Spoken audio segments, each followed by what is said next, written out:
Modo verano en TVU. Hola, ¿qué tal? ¿Cómo están? Nos ven a todos los conductores de nuestros diversos espacios informativos. La programación completa está, por así decirlo, acá en el estudio. El resto está obviamente trabajando y otro resto también está también en exteriores. Estamos comenzando esta programación que se va a extender hasta las 2 de la tarde, pero de ahí en adelante vamos a seguir también con las noticias. Hablamos de los 15 años del 27F. Un hecho que a cada uno de los que está acá nos pidió en otro tipo de circunstancias. Seguramente usted también en las casas, algunas personas que estaban en turno, otras en cambios de turno, otros simplemente durmiendo o despidiendo el verano. Un cambio de tal manera que hubo un cambio de institucionalidad. Se pasó de ONEMI a lo que hoy día es Senapred y así. Varios cambios, lamentablemente en el medio personas fallecidas. Obviamente saludo a todas las víctimas, a los familiares de las víctimas, nuestro sentido pésame. Hubo acciones judiciales, muchas de ellas, algunas, todavía no llegan a una medida efectiva. No hay nada que repare el dolor de la noche más larga que se vivió en nuestro país. Vamos a estar con este especial, comenzamos ahora y aprovechamos de saludar a nuestras compañeras de labores y también a Matías Schneider, desde que nos vaya aportando también desde su mirada, dónde se encontraba usted, si ha habido avances o no. Siempre es bueno e importante recordar siempre tomando en consideración lo que pasó y proyectar a partir de ello. Matías Schneider, Constanza Sarquís, Pamela Constanza Rivera, ¿qué tal? ¿Cómo están? ¿Cómo recuerdan todo este episodio súper complejo, con víctimas fallecidas en uno de los terremotos más fuertes que haya registrado la historia?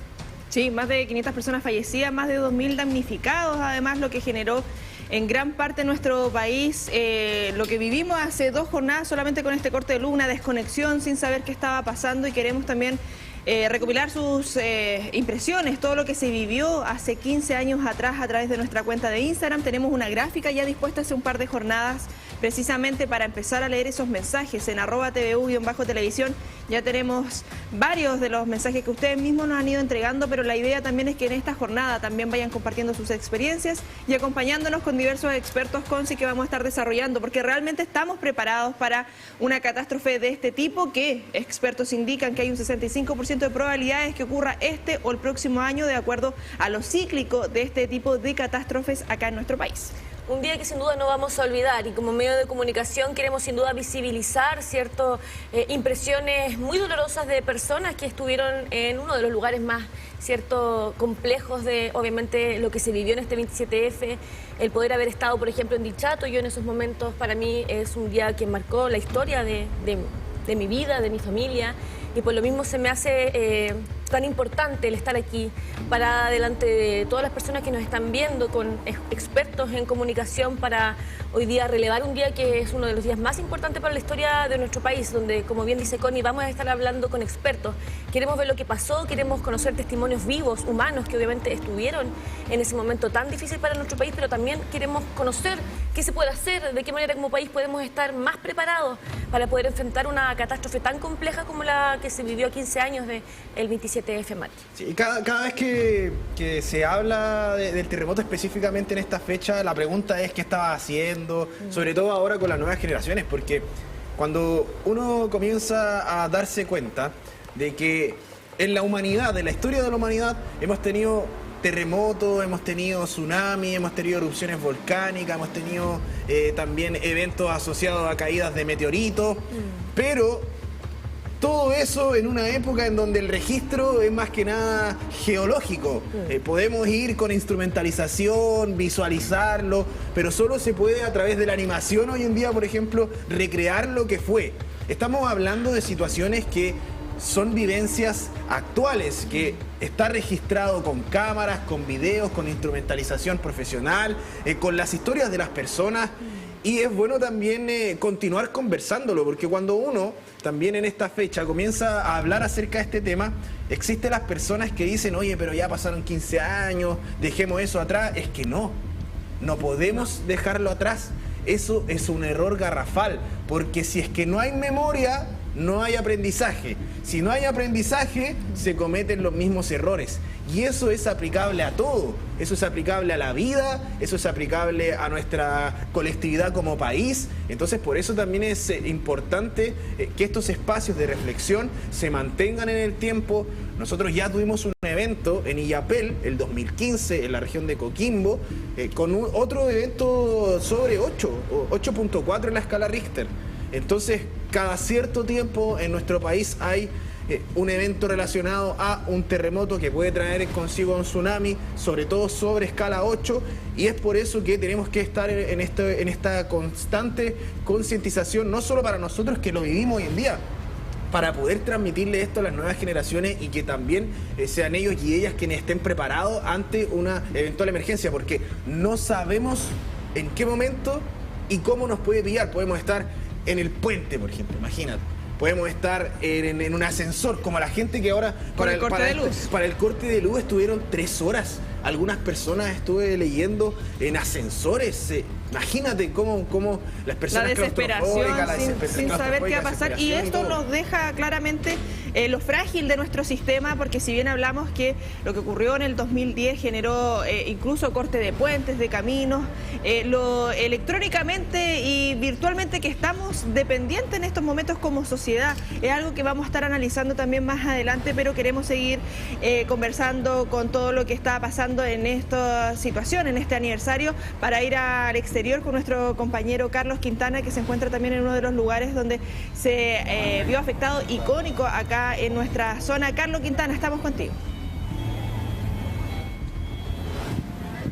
¿Cómo están, chicos? Muy buenos días. Los saludamos en esta jornada de 27 de febrero. Actividades varias las que se van a estar realizando y también las que les vamos a estar dando a conocer. Pero una de las primeras, también obviamente sumarme a sus palabras. Obviamente sabemos la importancia que tuvo el 27 de febrero, sobre todo acá en la región del Biobío. Ya habrá tiempo para conversar respecto a qué estabas haciendo y cómo lo viviste.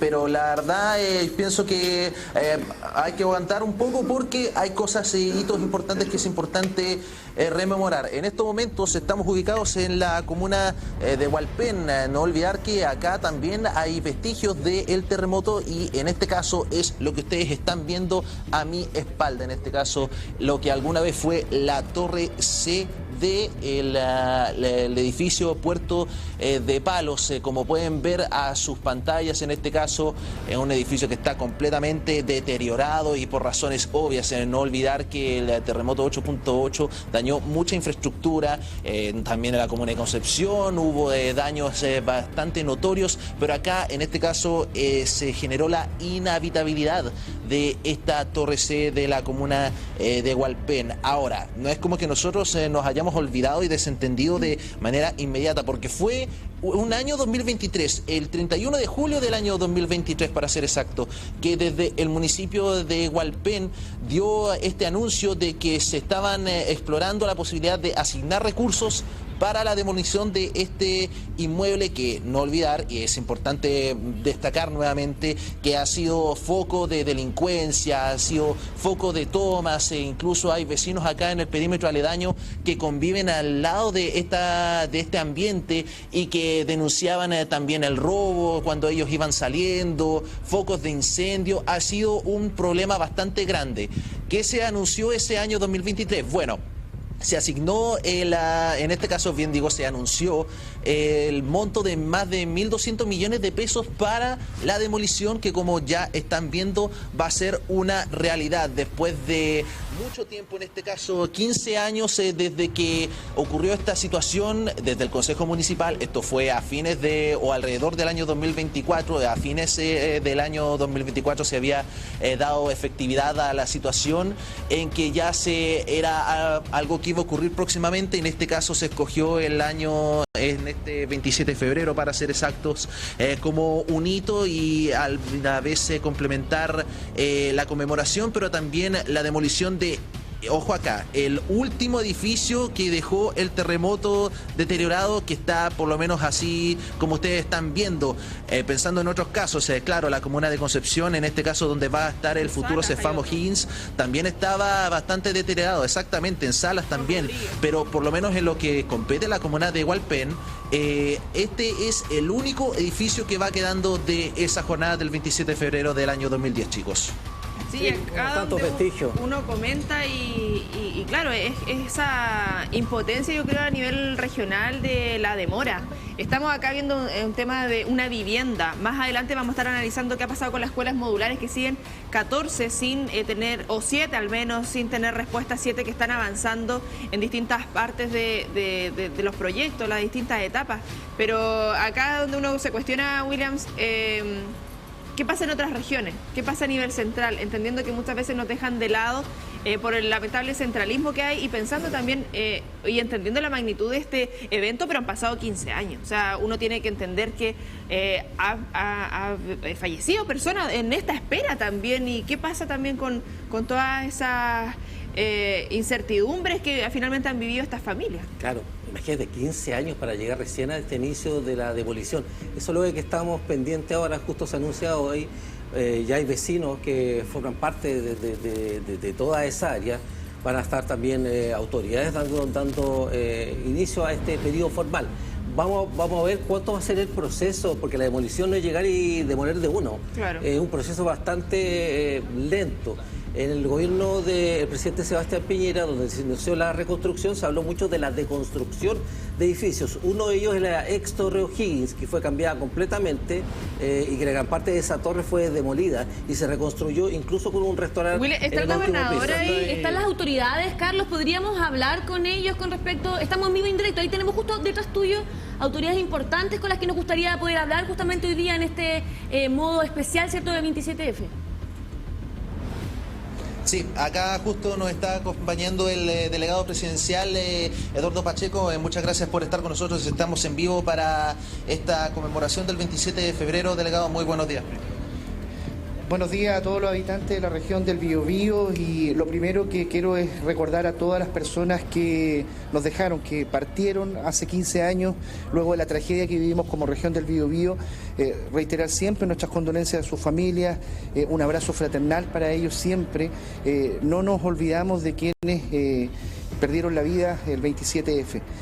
Dicho eso, también creo que es un motivo importante siempre estar en la reflexión profunda de aquello, de lo que sucedió y también de estas personas que nos dejaron. Dicho eso, hoy día lo que vemos es que estamos avanzando en procesos de reconstrucción que debieron haber sido hace mucho tiempo. Hace pocas semanas estábamos en el sector de Villa Futuro, en Chihuayante, demoliendo torres de un conjunto inhabitable desde esa época, familias que aún esperaban.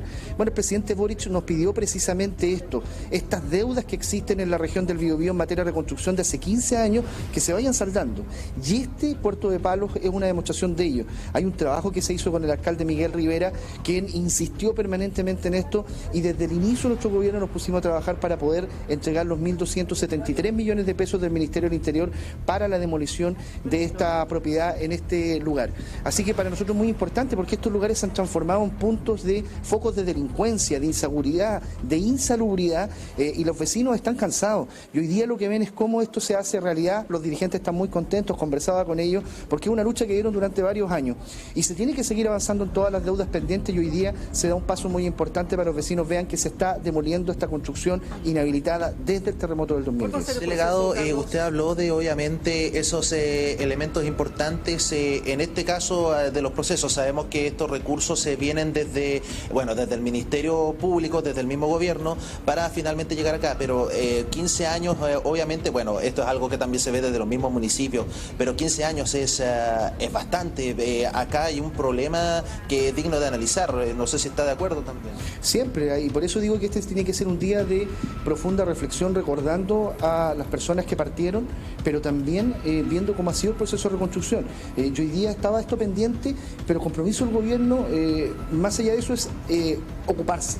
Y ocuparse significa transferir 1.273 millones al municipio de Hualpén para que se pueda hacer esta demolición. Lo que pasó en Villa Futuro hace algunas semanas, recuperar estos espacios para las comunidades locales es lo que corresponde. Así que vamos a seguir en eso, viendo todos aquellos puntos críticos y obviamente en esta última parte del gobierno ir cerrando los procesos que estén pendientes y aquellos que todavía están en una situación más difícil, también dejarlos encaminados como corresponde, pero ir cerrando estos ciclos. Creo que es muy importante. Lo que sí puedo destacar es que también en la reflexión vemos cómo muchos de los sistemas de emergencia, a propósito en los últimos días de lo que fue el Senapred y cómo se actúa articuladamente en el Estado a propósito de emergencia, se ve que hay una máquina aceitada, mucho mejor de lo que teníamos el año 2010. Y eso creo que es un punto positivo. Siempre van a haber algunas brechas, pero se deben cubrir, pero creo que hay que ver también lo positivo que ha sido, cómo esa institucionalidad se ha ido mejorando. Muchas gracias, delegado, por su tiempo, agradecerle nuevamente. Nosotros seguimos conversando. Sí, ojalá con me la parece gente que de la Junta está de hace Vecinos, unos breves Carlos. minutos conversando con Justo. una vecina. Sí, exacto. Estimada, muy buenos días. Converse conmigo, su nombre y su apellido primero, por favor. Buenos días, soy Rosa Menares, soy presidenta de acá del condominio Puerto de Palos y esperando esta noticia hace mucho tiempo, por fin llegó y felices nosotros los vecinos, yo creo que el entorno entero de Hualpén, porque nos sacan una, no sé si decir edificio, pero nos sacan esto que nos ha causado muchos problemas, muchas angustias, muchos temores durante 15 años. Dirigenta, detállanos un poco, bueno, no sé, estábamos pendientes a las denuncias y también a otros ilícitos. Hace un tiempo atrás incluso hubo un incendio. ¿Cómo era convivir con esa tensión en el día a día? Muy angustiante.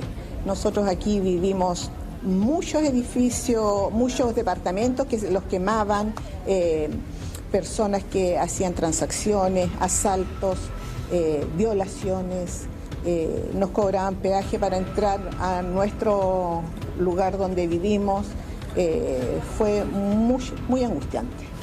Con mucho temor vivimos aquí durante tanto tiempo. Cuando se nos terminó un poco eso fue cuando cerraron el perímetro para la demolición. Y ahora que esto va a desaparecer, yo creo que vamos a poder vivir como cualquier ciudadano pretende vivir y llegar tranquilo a su hogar. Por último, me gustaría consultarle, ¿qué le gustaría que fuese este nuevo espacio? ¿Algo de recreación, algo para los niños? ¿Qué piensa usted que sería lo más indicado? Yo creo que lo más indicado, como somos todos los que vivimos aquí propietarios de ese terreno, que nos construyeran una sede comunitaria para tener talleres de adulto mayor, para tener talleres para la juventud, cualquier cosa que sea beneficioso para todos los vecinos. Carlos. Eso nos gustaría que nos hicieran, una sede con máquinas de ejercicio, una placita alrededor. Dirigenta, mire, estamos en vivo, entonces aprovecharemos de escuchar algunas de las consultas del panel. Te escucho, sí. Me parece que fue la Conci, te escucho, Conci. Sí, saludarla claramente en estos 15 años y haciendo una radiografía. Me gustaría que ella me comente lo que siente que faltó en ese día tan importante para nuestro país. ¿Qué siente que faltó? ¿Cuál es la sensación que le queda a estos 15 años del 27F? Mire, ha pasado 15 años del 27 de febrero, obviamente esto va de la mano. ¿Qué siente usted como persona que lo vivió en esa línea, lo que faltó para poder hacer frente a toda esta situación? ¿Qué nos faltó para que esto se hubiese concretado antes? Que las autoridades nos escucharan. Porque nosotros del día 28 de febrero del 2010 estuvimos esperando una solución. Nadie lo escuchó.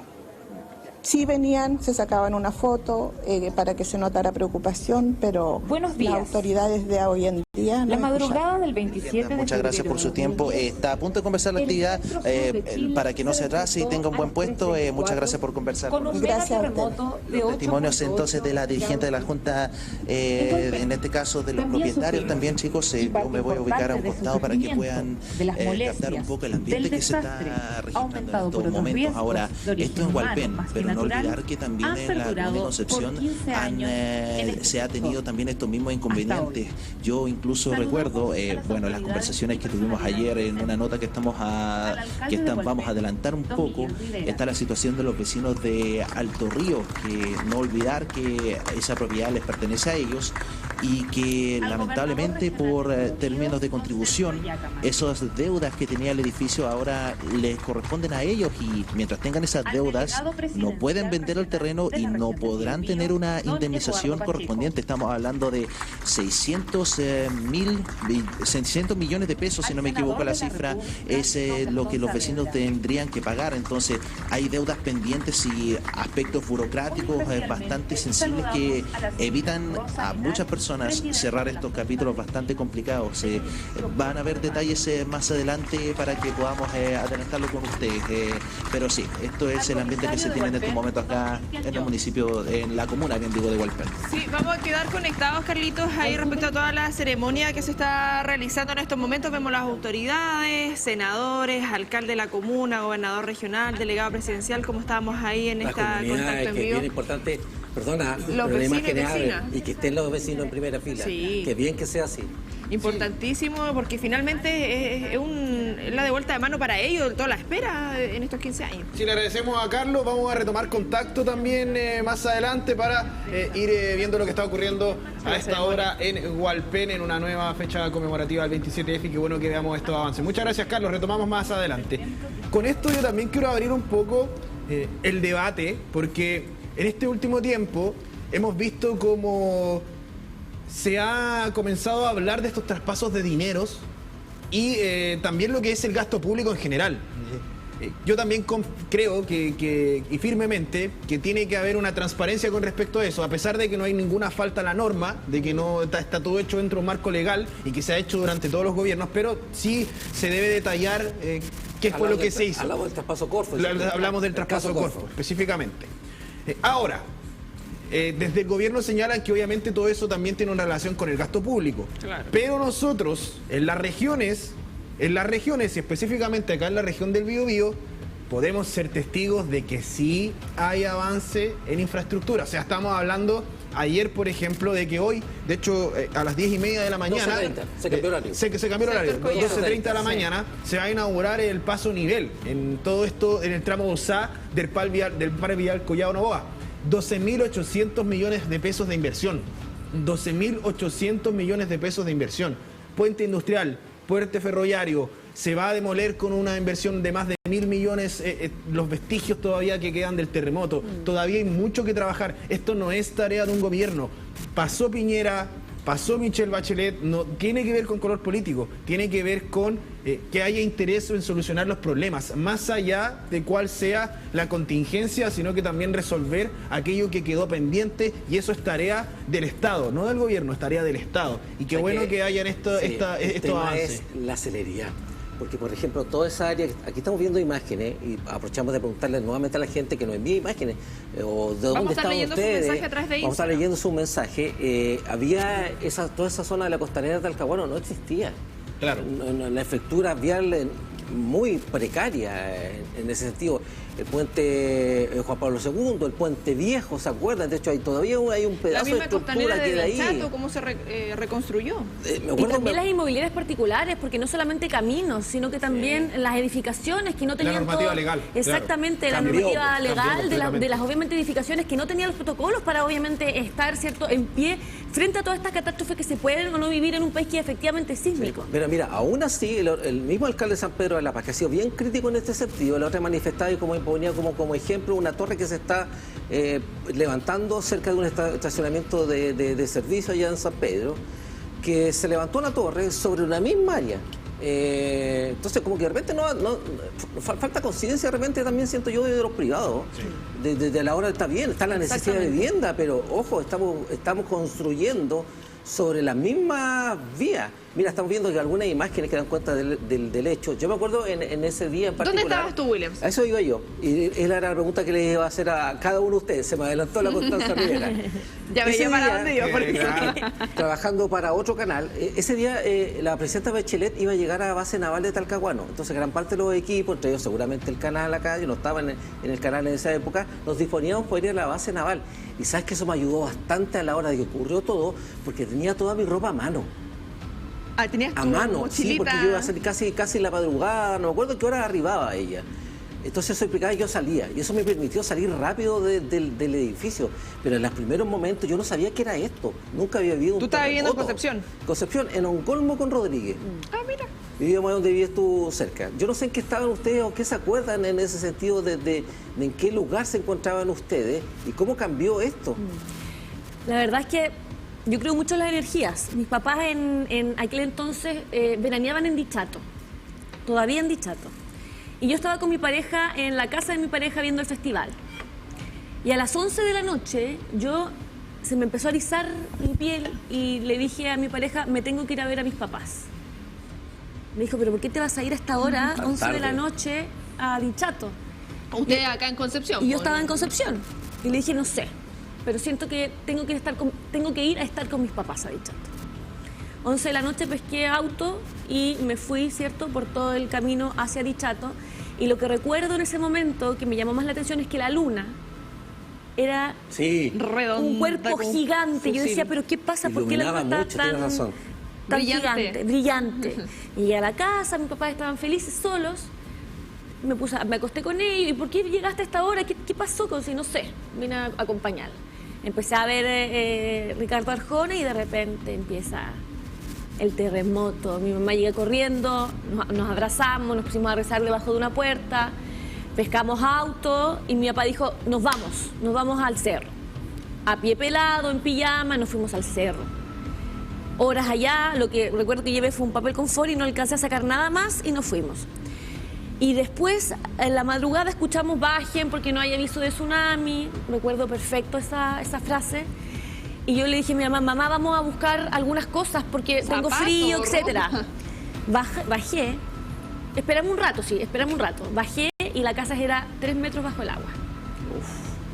Y yo le dije, mamá, no, yo tengo que ir a buscar cosas de valor que tenía en la casa. Y mi mamá, ¿pero cómo se te ocurre? Y llegué, fui a pata pelada, me metí por una ventana y empecé a nadar para sacar unas cosas que de verdad para mí eran de valor. Entré y nadé a un cajón que estaba debajo del agua ya. Y era de noche. Y pues, saqué unas cosas que para mí de verdad eran de valor, unas cadenitas de nacimiento, etcétera. Y nadé, y estaba todo oscuro. Y mi mamá lloraba, gritaba, y yo de verdad, obviamente sé que fui responsable, pero para mí era importante estar y sacar algo que para mí era crucial en ese momento.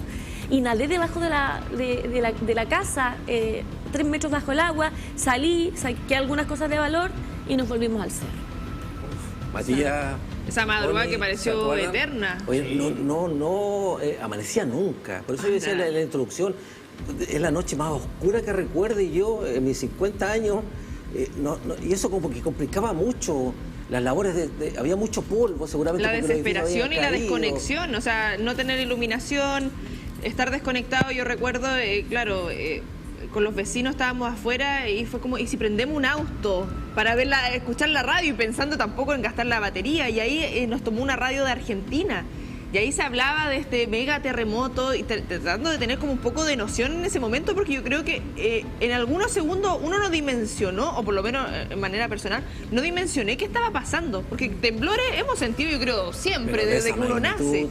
Pero de Horrible. ese tipo jamás. Entonces, claro, saber un poco, tener esa noción y esperar que llegara el sol, saliera el sol para ver cómo había quedado finalmente nuestras casas, la loza, todos los muebles y lo que significa, obviamente, en ese momento que quizás uno como que no pensaba lo que pasaba con los vecinos, no sé, ahí fue como lo que pasó ahora. Yo creo que todos salieron a hablar con los vecinos con el corte de luz y uno de repente ni hablaba. Y también de acuerdo a la época en la que uno la vive, o sea, uno lo puede ver como adulto, como niño, como adolescente. En tu caso, Mati, desde Santiago.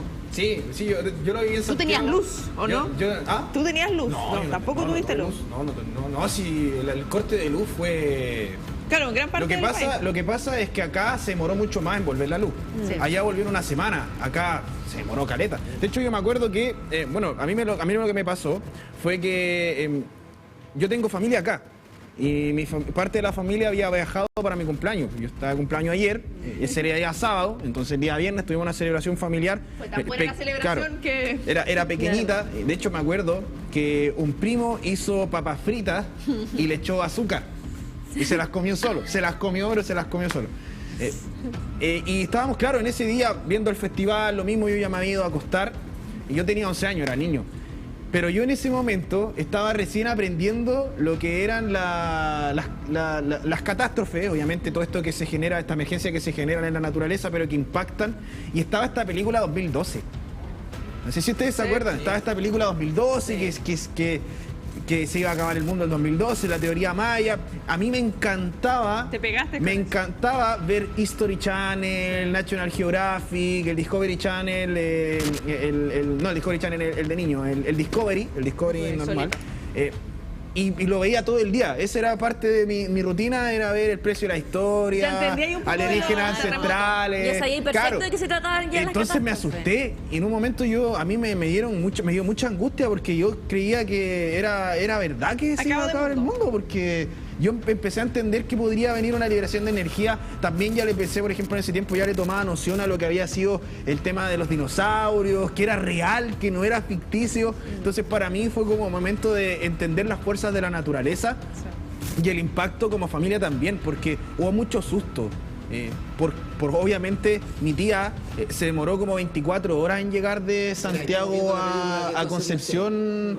Los caminos cortados. Sí, porque el caos hubo vial. una línea que ya no está, Buses Nilahue, que salió el día siguiente. Y claro, se vino conejeando por todos los pueblos. Un día se demoró prácticamente en llegar de Santiago. Imagínense ahora cuánto es, son 6 horas, 5 horas y media. En auto quizás un poco menos.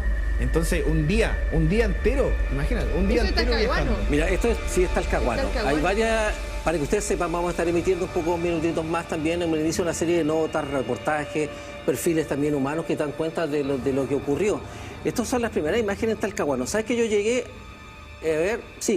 horas después a Talcahuano y no entendía a qué correspondía esto?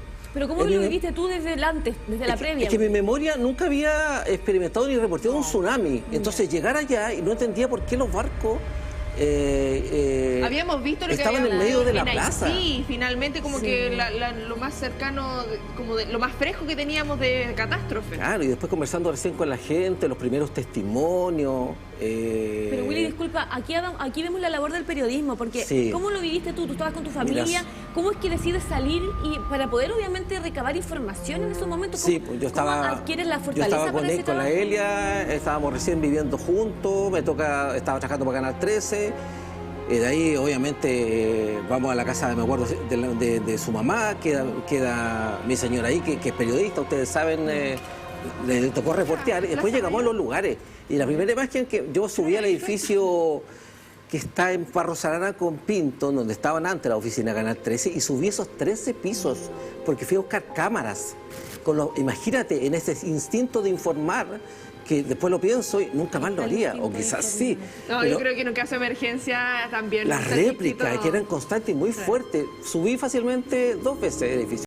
Bajé y me encuentro con la plaza. ¿Cómo estaba Mucha el gente estado en la de esa plaza. escalera? ¿Cómo estaba el estado? Ni No. pensaste si Las el calles. edificio podía estar. Sí, pero claro, porque imagínate, y después llegamos a la plaza, Ya. me encontré con, aprovecho de saludarnos, el nene, Víctor Hernández, camarógrafo de nuestro canal, que en ese tiempo trabajaba con nosotros, y de ahí ellos se fueron al Alto Río, que junto con Talcahuano eran como la zona cero.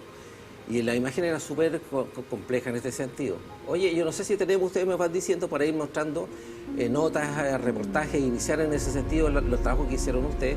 Una nota que precisamente hizo Matías, que tiene relación con cómo estamos hoy día y que se está haciendo desde el punto de vista científico.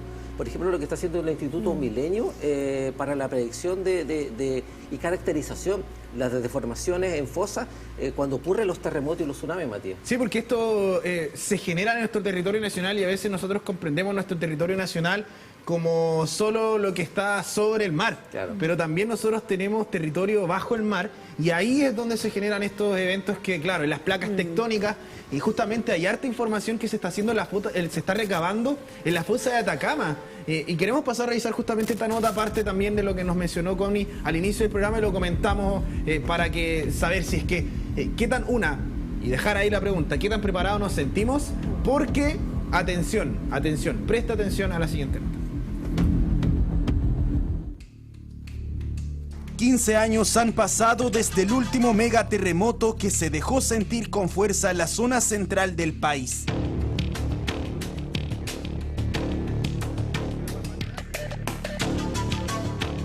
amenaza de un nuevo sismo de gran magnitud se encuentra latente. Solo durante la jornada del pasado 16 de febrero, 4 sismos superiores a grado 4 se registraron en nuestro país. Recordar a la población, lamentablemente con la tecnología actual, el avance de la ciencia actual, no es posible predecir un terremoto de mayor magnitud, por lo tanto eso nos indica la necesidad de todas las personas que habitamos nuestro país, un país altamente sísmico, es que estemos preparados para el peor escenario. El que haya una recurrencia sísmica importante no necesariamente no es un indicativo ni para descartar un sismo mayor y tampoco para predecir un sismo mayor. Según el director del Centro Sismológico Nacional, existe un 65% de probabilidad de que ocurra un nuevo terremoto sobre grado 8 para 2026, algo que ya había sido expuesto en 2024 en la Comisión de Emergencias y que fue nuevamente parte de la conversación. Nuestro país es sísmico y frente a esta realidad es necesario mantenernos en alerta y que todo el ente estatal esté coordinado ante eventuales mega emergencias. Y para evitar que la emergencia se transforme en catástrofe, la prevención es vital. Como parlamentaria y como parte también de la Comisión de Emergencia, hemos oficiado a los distintos actores involucrados para conocer los planes de prevención y de reacción inmediata actualizados de todas las instituciones involucradas y que estos planes contemplen, por ejemplo, zonas seguras y protocolos de evacuación frente a eventuales riesgos de tsunamis.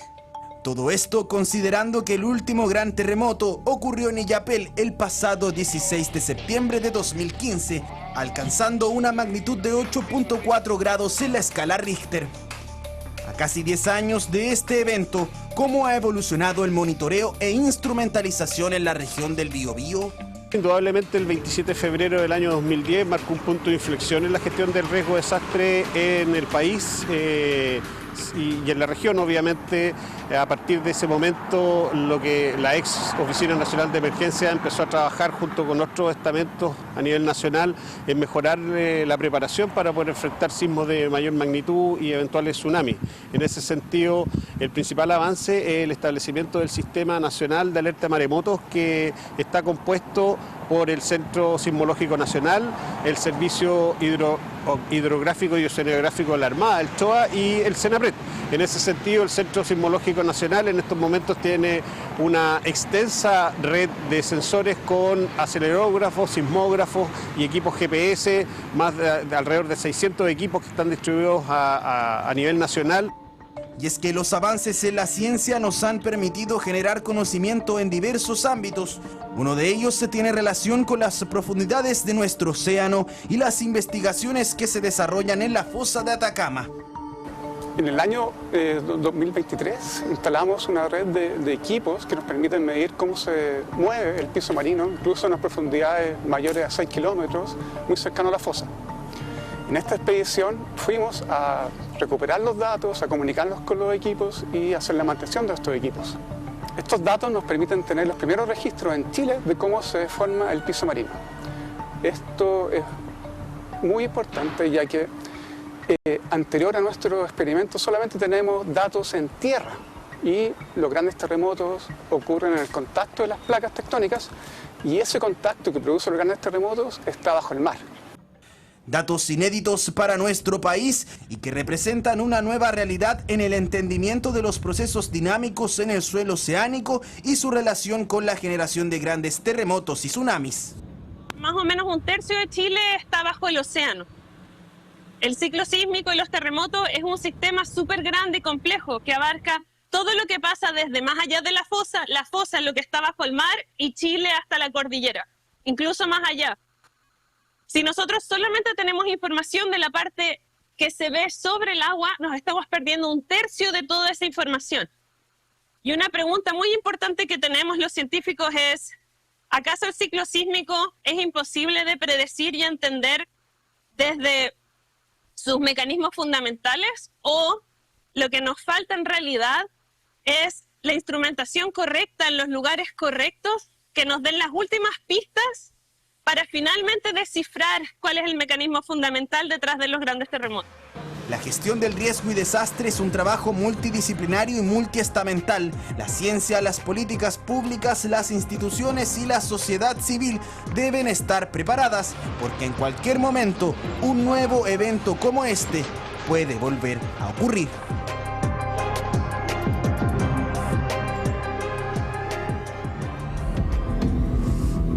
Ahí estábamos viendo la mirada también de distintos expertos. La parte académica, Mati, es fundamental. Si bien el director de Senapred lo indica, no tenemos algo para poder predecirlo a ciencia cierta, pero sí tenemos el cruce de datos y saber al menos que puede ocurrir algo en los próximos años o en el tiempo más cercano. Algo que quizás para el 2010 no teníamos ese conocimiento y toda esa información. Sí, ahí entra también lo que es hoy en día la tecnología y en el proceso en el cual nos encontramos ahora, porque vamos a ver un cambio en cómo se registra, en cómo se va a trabajar cuando ocurra un nuevo evento, claro, desde todos lados, desde todos ámbitos, desde la cobertura, desde el quedar sin conexión, porque en ese tiempo...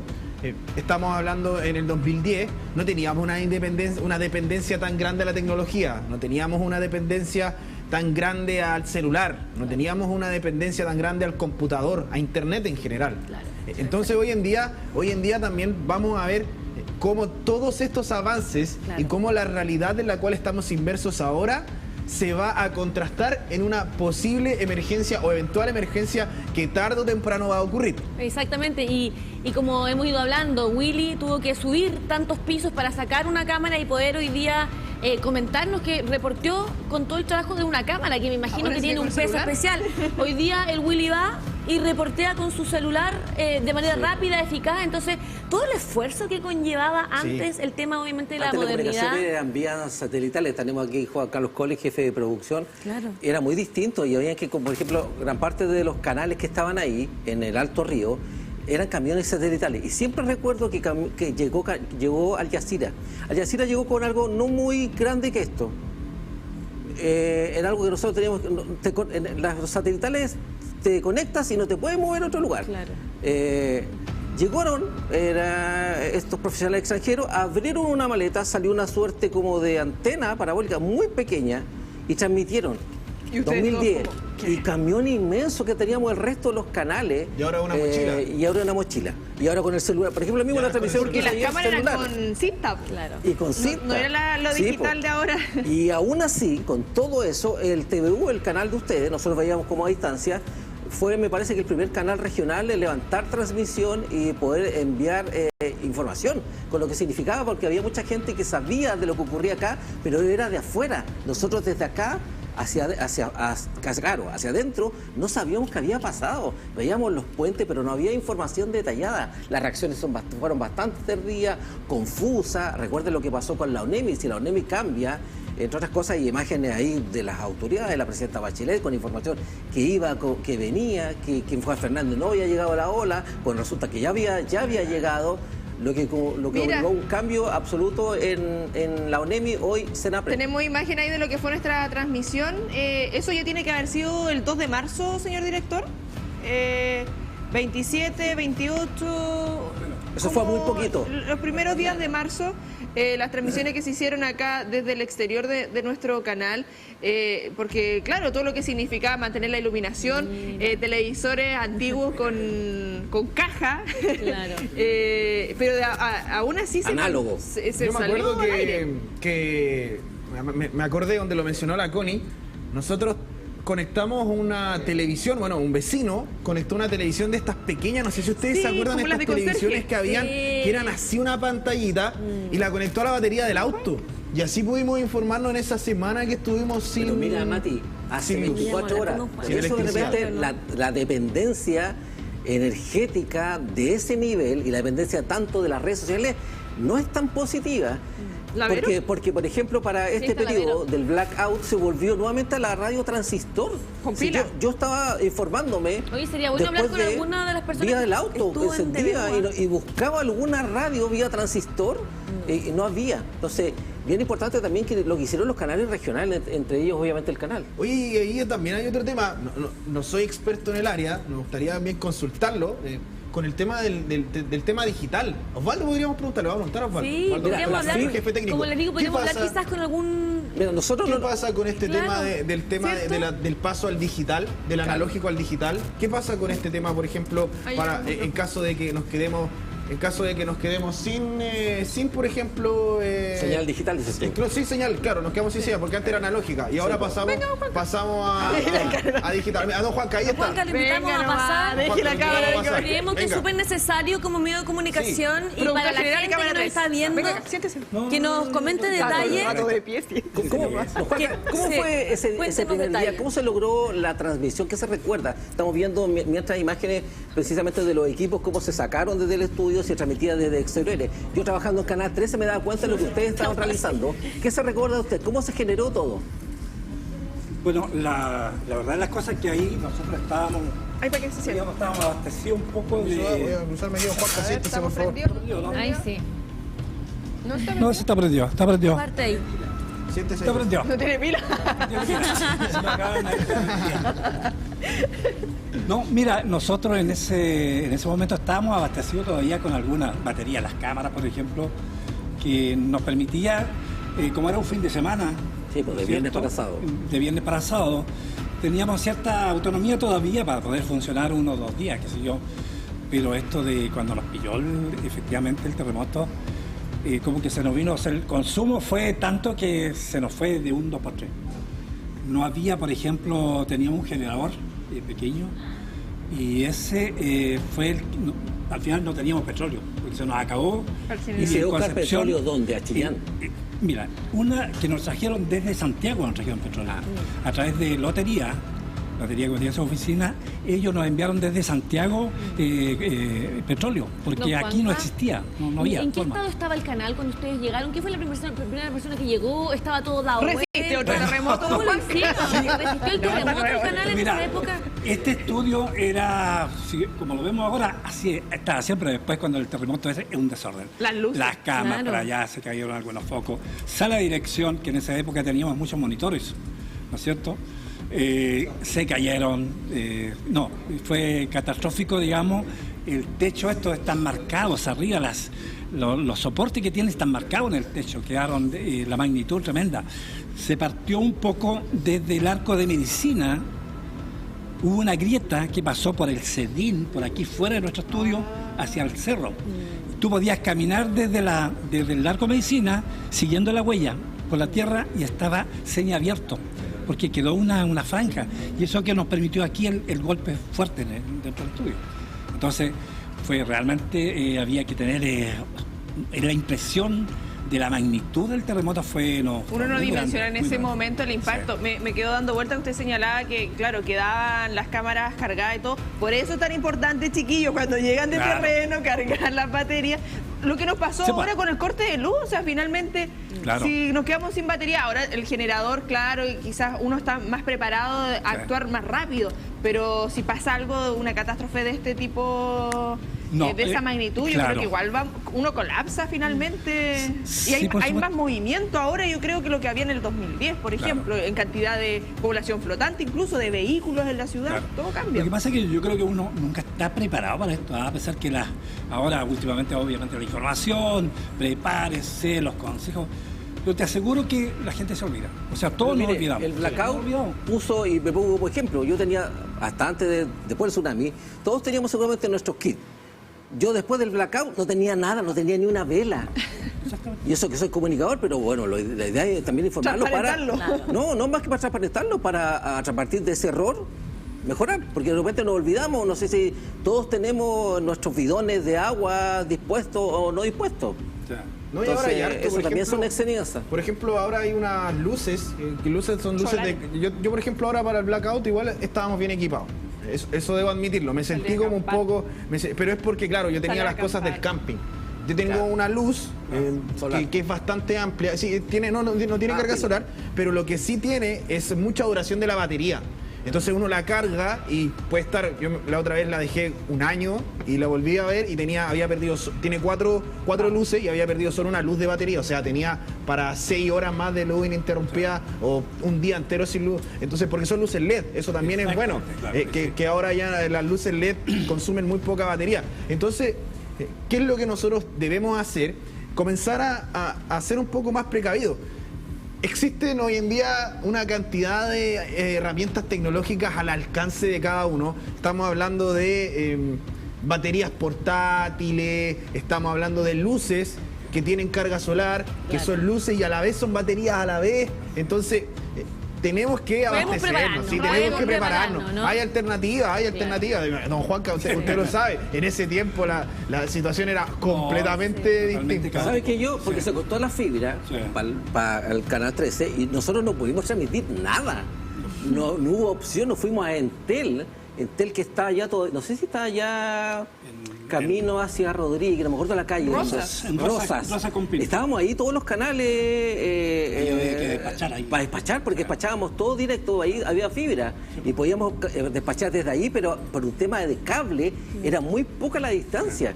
Y desde el canal, que quedó destruido absolutamente, no hubo caso, don Juanca. Y nosotros veíamos a distancia lo que hacían ustedes, cómo iban informando, y a través de eso nosotros también poder ir informarnos.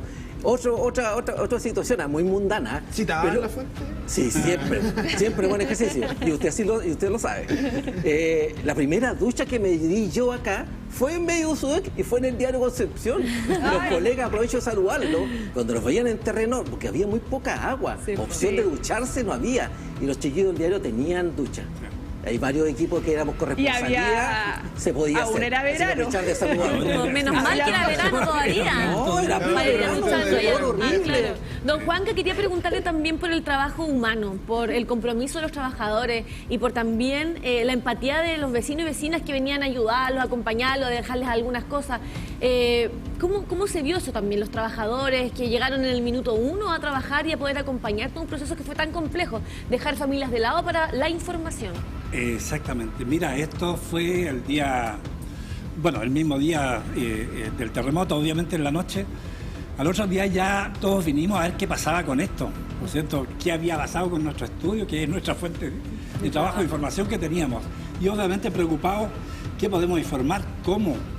No estaban las condiciones, en absoluto. Además que había mucha información girando, que de repente irresponsablemente algunos medios las transmitieron sobre algunas turbas que venían, turbas que nunca llegaron. Entonces ahí también hubo una labor muy importante, sobre todo el medio regional, para calmar los niveles de ansiedad de la gente que estaba preocupada. Había mucha gente que tiene encerrados sus calles, sus condominios, por temor a estas turbas. Exactamente. Bueno, el compromiso acá de todos los trabajadores fue todos, cada cual sabía su función, los cámaras, obviamente a registrar la noticia, la primicia de todo. Y así nos íbamos encontrando con la magnitud de la catástrofe. Obviamente el Alto Río fue uno de los más grandes.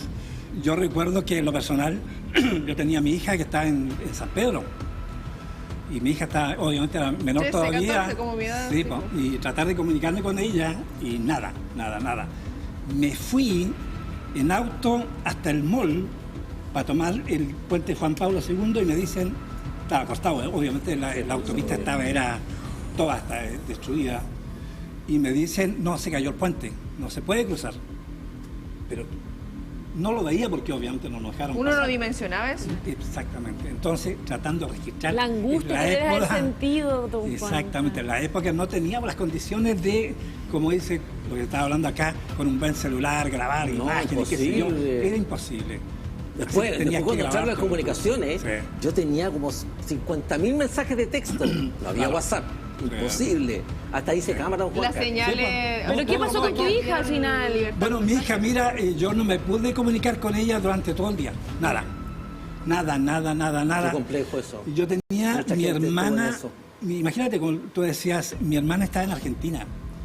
Y mi hermana, que es mi sobrina, ella estaba en Argentina y mi hija estaba con su prima, en San Pedro, frente al CEAT. Uno de los departamentos ahí. Lo único que me da la seguridad es que son edificios de 4 pisos, sólidos, antiguos, resistentes, y era lo único. Pero ellos en la noche arrancaron. Las 3 chicas se fueron al cerro de tal Colegio Concepción, a ese cerro, casi semidesnudas, porque no tuvieron oportunidad de sacar ropa, a pie pelado, y así estuvieron casi todo el día en el cerro. Después un cuñado, la historia, que es bombero, él pudo cruzar el puente porque lo autorizaron, porque no había autorización de carabineros cruzar con vehículos, sino que solamente a pies. Y él las rescató y las trajo de vuelta a Concepción. Felizmente ahí ya todo bien, sin ningún problema. Pero acá el compromiso, como volviendo un poco a lo que fuimos con nosotros como canal, si bien fuimos los primer medio regional que salimos con noticias, fuimos los primeros. Precariamente, pero salimos, era lo importante, entregar información a la gente que no. Y la información corroborada. Yo creo que eso es importante y que recalcar también. Bueno, ahí está el puente, como se ve. En estas conmemoraciones y con lo que vivimos con este blackout a nivel nacional, lo importante de corroborar las fuentes, de informarse por los medios oficiales, porque claro, a nosotros por WhatsApp nos puede llegar mucha información, que está pasando algo en tal sector, pero no sabemos si esa información es la correcta, si la generaron de manera maliciosa para generar el caos. Lamentablemente hay personas que en estas situaciones se aprovechan y quieren generar el caos, el temor en algunas personas, y es responsabilidad también de nosotros mismos como usuarios de corroborar eso y estar informados con los medios oficiales, como podemos demostrar acá con este testimonio de don Juanca, el sacrificio también de las y los comunicadores de llevar esa información al momento dentro de lo que se podía en esos instantes. Ya vamos a estar revisando esa transmisión, esa primera transmisión, pero le agradecemos que haya dejado la cámara. Vuelvo a mi función. Sí, y felicitar a cada una de las personas, comunicadores de nuestro canal y de otras partes que también cubrieron toda la información en momentos tan complejos. Nos vamos a una pausa comercial, ¿les parece? Para ya seguir entonces con este modo 27F a 15 años, ¿cierto?, de esta catástrofe, terremoto posterior al tsunami.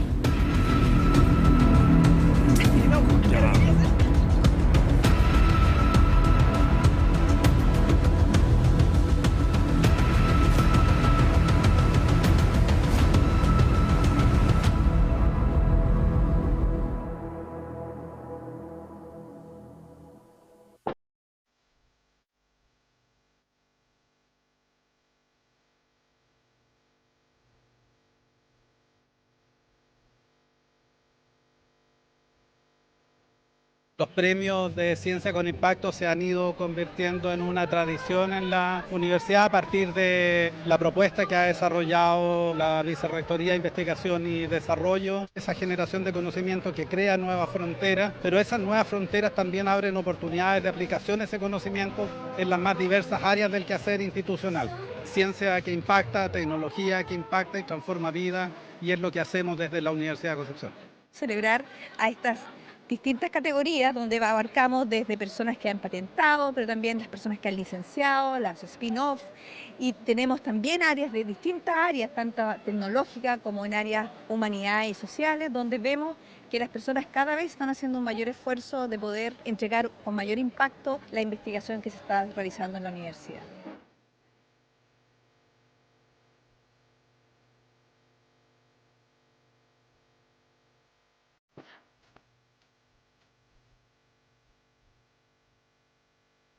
También la posibilidad de generar emprendimientos, de generar productos, de generar servicios que se pueden vender, que se pueden ofrecer, que se pueden internacionalizar, es una posibilidad real, y el ecosistema de ciencia, tecnología, conocimiento e innovación en Biobío es lo suficientemente robusto como para pensar en soluciones que también tienen que ver con las necesidades de los habitantes de la región. Nos vemos muy contentos de poder reconocer a todos nuestros profesores y profesoras que desde sus distintas disciplinas desarrollan investigación, nuevos conocimientos que en algunos casos logramos empaquetar, transformar en innovaciones, transferirlas al mercado, a la sociedad, para que éstas impacten y generen un mayor bienestar.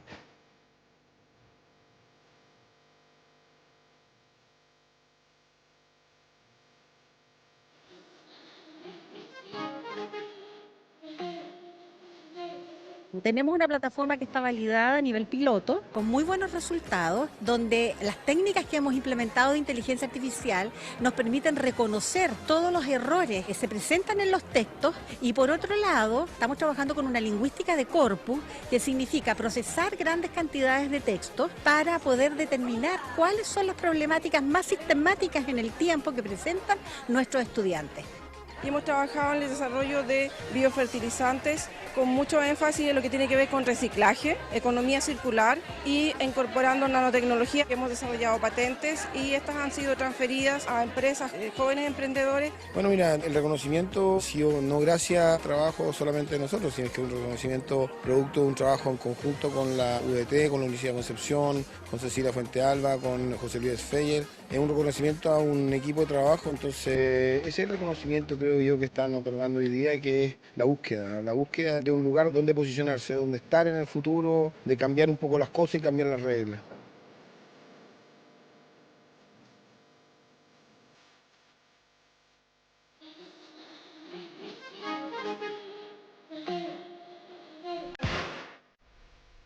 Desarrollar este programa y promover que esto ocurra al interior al principio, entregando todas las herramientas, capacidades y desarrollo de este tipo de proyectos de emprendimiento en etapa temprana es fundamental para que una vez que validan ciertos aspectos o hipótesis técnicas o tecnológicas, puedan validar hipótesis de carácter más de mercado y una vez que eso avance, poder ir pensando en internacionalizar las startups como muchas de la universidad sí lo han logrado.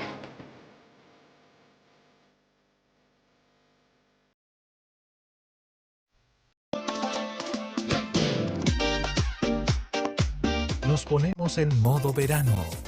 No te pierdas informaciones, panoramas, despachos en vivo y mucho más. Y si lo hiciera yo de frente, si Marco me está defendiendo a mí, yo no voy a ir a correr hacia él, voy a intentar venir hacia acá, cosa que él tenga que hacer el esfuerzo de venir donde estoy yo para taclearme. Claro. ¿Cómo me taclearía a mí? A ver. No, el Galo más. Ahora esto.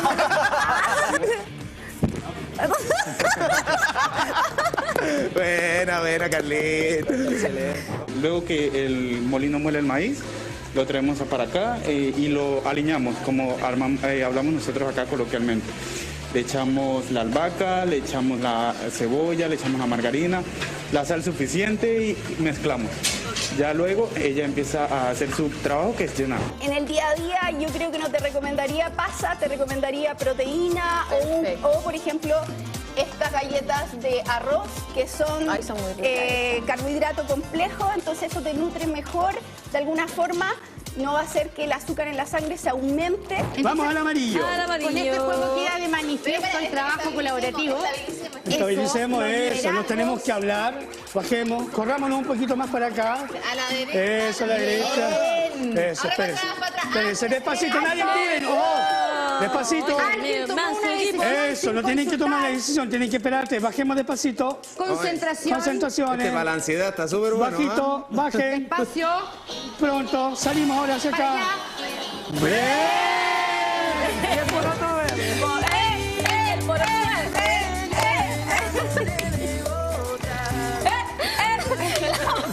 Repita, por favor, esto no te me gustó eso.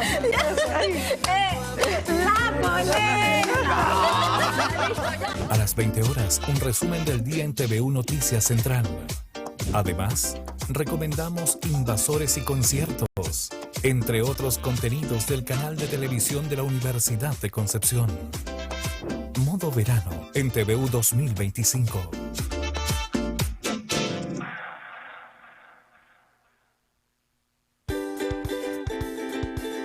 Qué rico es cuando los niños juegan y se divierten.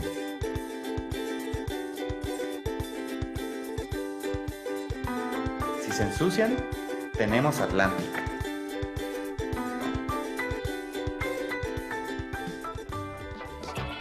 No te conformes con menos.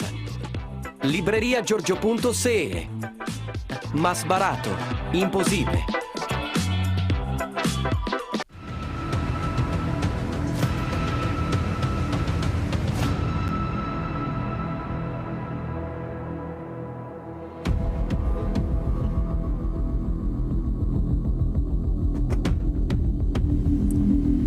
Estamos con imágenes en vivo y en directo desde Hualpén, todo lo que se está realizando en el edificio Puerto de Palos, esta demolición que ya está iniciando. Estamos en vivo y en directo, 10:13 minutos. Sí, es parte de lo pendiente, lo habíamos conversado, que íbamos a retomar el contacto con Carlos Quintana. Algo esperado. Imagínate, 15 años han tenido que pasar para poder que esta imagen finalmente sea parte del panorama, y no solo esto, porque hay harto todavía que avanzar.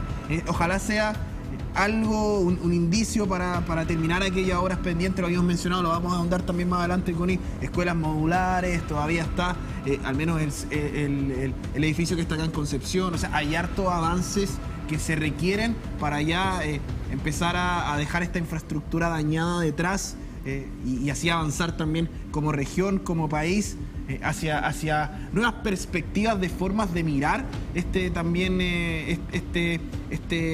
evento, porque todavía lo vemos a través de esta forma que son esta infraestructura dañada. Sí. Pero ya con esto vamos a cambiar y vamos a pasar también a ver la ciudad de otra forma, y eso también impacta en la vida de las personas. Así es, Mati, me quedo con lo que dijiste en un principio. No nos vamos a olvidar, no podemos no hablar como medio de comunicación año a año temas que son tan cruciales y que marcaron la historia de nuestro país. Y por lo mismo queremos ir recorriendo la historia de los terremotos y de estos hechos complejos que nos han calado hondo, ¿verdad? Desde distintas generaciones también. Es por eso que hoy queremos bienvenir a Armando Cartes, abogado, doctor en historia y profesor titular de nuestra Universidad de Concepción, para hablar efectivamente de la historia de los terremotos en nuestro país. Es un gusto para nosotros, profesor, que pueda estar con nosotros en esta jornada importante, en este modo 27F, donde queremos ir reconociendo hitos que son obviamente tan importantes para la historia de nuestro país. Yo celebro este espacio porque el terremoto es algo contingente, pero también tiene dimensiones históricas profundas que son parte de la identidad de Concepción, así que tiene sentido mirar hacia atrás también. Profesor, partir consultándole, cuando obviamente nosotros investigamos acerca del 27F, de los terremotos, en Chile y Concepción en particular, al menos desde el registro histórico que tenemos habilitado para todo nuestro país, parte con un terremoto en Concepción en 1570. Desde ahí en adelante comienza el archivo en cuanto a este tipo de eventos. Estamos marcados. Claro. Bueno, el terremoto, algunos dicen que no es historia porque es un evento geológico, son fuerzas de naturaleza que se revelan, pero impacta tanto la vida de las personas, de las ciudades, a nivel colectivo, individual, que claramente tiene implicancias históricas y sociales. Ahora, la historia se dice que comienza con los registros, antes de la prehistoria, pero no hay que dejar de decir que grandes cataclismos formaron el mundo actual, nuestro continente, especialmente de nuestra América, pues ya sabemos que estamos en el cinturón de fuego del Pacífico, donde los terremotos, los volcanes y las placas que se cruzan son una constante. Pero en el tiempo histórico, que corresponde, digamos, a la llegada de los españoles, etcétera, sí, el que usted menciona probablemente sea primero, porque Concepción, recordemos, se fundó a orilla del mar en 1550, y 20 años después ya teníamos un primer terremoto que deja huella. Y la huella que se recuerda no fue tanto los muertos, en una ciudad muy pequeña, poco poblada, el mar se salió, inundó todo, se formó una ermita, porque en esa época se pensaba que la fe y la religión era la forma de precaverse de nuevos episodios, y también porque se pensaba que era quizás Dios que castigaba los pecados del mundo. Se hizo una ermita, órdenes religiosas marcharon, se hicieron cofradías, etcétera. Pero los terremotos siguieron repitiendo, así que se perdió un poco la fe en la capacidad de la religión de salvarnos los terremotos. Así que ese es el gran legado de ese primer terremoto del 1570, que es uno de los 4 grandes del tiempo colonial, son muchos más, pero hay 4 que realmente se recuerdan y que trajeron no solo los terremotos, sino también el tsunami, o sea, la destrucción por las olas del antiguo Penco, ahí donde está hoy día esa ciudad. Claro, y ese éxodo de Penco a Concepción y lo que permite los cambios culturales finalmente, lo que, bueno, recordamos ahora estos 15 años, muchas personas mayores en su momento decían, si hay un sismo de una magnitud que no podemos mantenernos de pie, hay que ir a altura, sobre todo si estamos en los lugares costeros, obviamente. ¿Cómo se va traspasando también eso, pensando en 1570? No sé, pienso en lo más contemporáneo, en los años 60, lo que vivimos en plena Plaza de Concepción y estas imágenes de la catedral, yo creo que es como imágenes icónicas de esa catástrofe, pero ¿cómo va marcando también en lo cultural a nuestra sociedad, donde vamos teniendo un cierto conocimiento, pero parece que se nos va olvidando también lo que hemos vivido en años anteriores? Es verdad, porque los terremotos son recurrentes, siempre sabemos que viene otro, no sabemos cuándo, y la periodicidad no es exacta, a veces ocurre cada 20 años, a veces cada 80, es porque se va acumulando energía. Y porque a veces lo que ocurre es que un gran terremoto como el de 1730, en realidad se considera Valparaíso, aunque destruyó Concepción, entonces por lo tanto no necesariamente el hecho de que sean seguidos quiere decir que la energía se liberó, puede ser que se haya liberado de una región distinta, por eso es bastante impredecible todavía. Cuando son seguidos, por supuesto, esa experiencia previa se traspasa y la gente actúa de manera más prudente y oportuna. Cuando en cambio pasan 80, 90 años, los olvidamos, los perdonamos y después incurrimos en conductas imprudentes, no solo en nuestra conducta cotidiana, sino también en dónde construimos, con qué construimos, en qué lugares y de qué manera. Y lo más interesante es que cuando Concepción se traslada de Penco a este lugar de La Mocha, se hace una ciudad diferente. Casas de un piso, avenidas anchas. Quien podía en el patio tenía una construcción de madera para precaverse. Pero los terremotos por alguna razón eran más frecuentes que ahora, o al revés, terremotos más pequeños nos producían mucho más daño. O sea, el terremoto del 39, que provocó una gran destrucción de 1000 muertos en Concepción, fue 7.8. Y el 8.8 del año 2010, en cambio, solo produjo 50 muertos, que es terrible, pero comparado a los 10.000. O sea, quiero decir que la ciudad de Concepción se hizo para los terremotos, con calles más anchas, en que la altura de las casas era más baja que el ancho de la calle, cosa que si las casas caían hacia el centro, la gente se paraba al centro de la calle y se salvaba. Y eso no ocurre en otras ciudades chilenas más antiguas, como Curicó o quizá Los Ángeles, que están más expuestas. Concepción, en cambio, es una ciudad hecha a escala de un buen terremoto. Profesor, si nos puede ir contando y situando en las características efectivas de estos terremotos, ¿cuáles son las diferencias y semejanzas que se pueden aplicar y comentar hoy día a las personas que nos están viendo para saber efectivamente cuáles son las características de cada uno de estos terremotos que se fueron registrando en nuestro país? Bueno, para no agobiar, pensemos que son 8 grandes terremotos, 4 en el tiempo colonial, antes de la independencia, y 4 en tiempo republicano. El tiempo colonial es ese que mencionamos en los 70, cuando la ciudad recién se estaba formando. Hay uno muy importante que se recuerda también en el siglo XVII, en 1657, que destruyó Concepción. Hay dos en el siglo XVIII, del 30, 1630 que mencionamos, y el del 51, que fue el que provocó el traslado. De esos 4 terremotos, todos fueron con tsunami.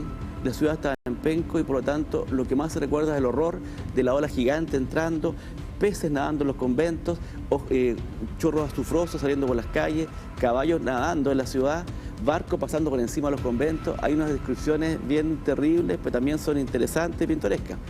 Eso en cuanto a los coloniales. En cuanto a los republicanos, el de 1835, apenas 20 años después de la independencia, cuando la región estaba destrozada por la guerra-muerte, empezaba a ponerse de pie, ese terremoto destruyó todo el sur y se pensó que la ciudad desaparecía. Fue un gran rezago económico que provocó que Concepción quedara atrás respecto a Santiago, provocó que mucha gente emigrara, la verdad, que a Concepción le produjo un daño económico y social que se prolongó durante buena parte del siglo XIX. Después del 39, en el siglo XX, del 60 y este 2010 del siglo XXI. Los únicos que no fueron maremotos fueron los del 39 en esta zona y del 60 en esta zona. Sabemos que el del 60 fue más bien el terremoto de Valdivia, que destruyó para siempre, el más fuerte de la historia de la humanidad registrada, 9,3, que destruyó no solamente las construcciones, sino también elevó el terreno y cambió para siempre el paisaje. Pero para nosotros los que fueron maremotos fueron estos del 2010, por supuesto, y el del año 1835 y todos estos coloniales que finalmente se traducen en que la ciudad deja la orilla del mar y se viene entonces a este valle interior más seguro, más elevado, precaviendo nuevos eventos. Ese evento del 1835, tiene 2 datos bien entretenidos al menos de comentar. El primero, se decía que los indios, en ese tiempo llamados indios, habían sido parte de la generación de este evento porque habían sido expulsados de la ciudad, y esa era como una venganza que había parte obviamente del tema, según el Centro de Sismología Nacional. Además, Charles Darwin desembarca y hay escritos de lo que fue la devastación producto de el terremoto y posterior tsunami. Y la zona de ese evento es similar a la que se vivió en el terremoto del 2010, en cuanto a el grado de afección por la ola que ingresó al territorio. O sea, son muchas historias, y sobre esas mismas, sí, la cosmogonía mapuche tiene muchas referencias a los terremotos porque ellos también han vivido este territorio que se agita. Los pillanes, que son los volcanes, son parte también de su cultura y ellos asocian, ¿no es cierto?, a esta fuerza a la tierra y a la molestia de sus dioses en los grandes movimientos telúricos. Así que, por lo tanto, hay estudios de Ricardo Lenz sobre los mapuches y los terremotos. Darwin, fíjate, siendo un joven muchacho de menos de 30 años, vino en el Beagle a dar una tremenda vuelta al mundo, de la cual surge su teoría de la evolución de las especies.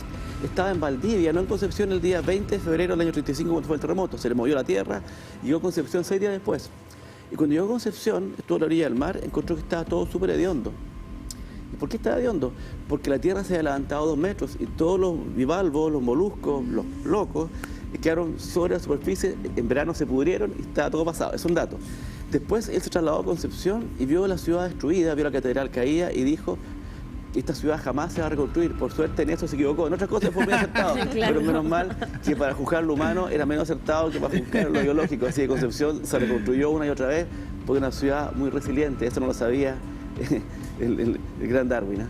Y respecto también a lo que nos permite, bueno, comentábamos fuera de cámara, profe, que usted para el terremoto del 2010 tuvo la oportunidad también de recorrer la región, poder cuidar también el patrimonio. Me imagino que en los terremotos anteriores que hemos mencionado, probablemente hubo personas también, como lo fue usted en esta oportunidad, de ir recorriendo, de mantener esto, el resguardo, porque finalmente es la única manera también de mantener vivo esos elementos, ya sea cosas más tangibles, pero también los mismos espacios de poder mantener el cuidado dentro de lo que puede ser pérdidas por un tsunami, en muchos casos se dan incendios también en estas mismas catástrofes, que hay también de ese resguardo que ha habido de la historia, del patrimonio durante todas estas catástrofes.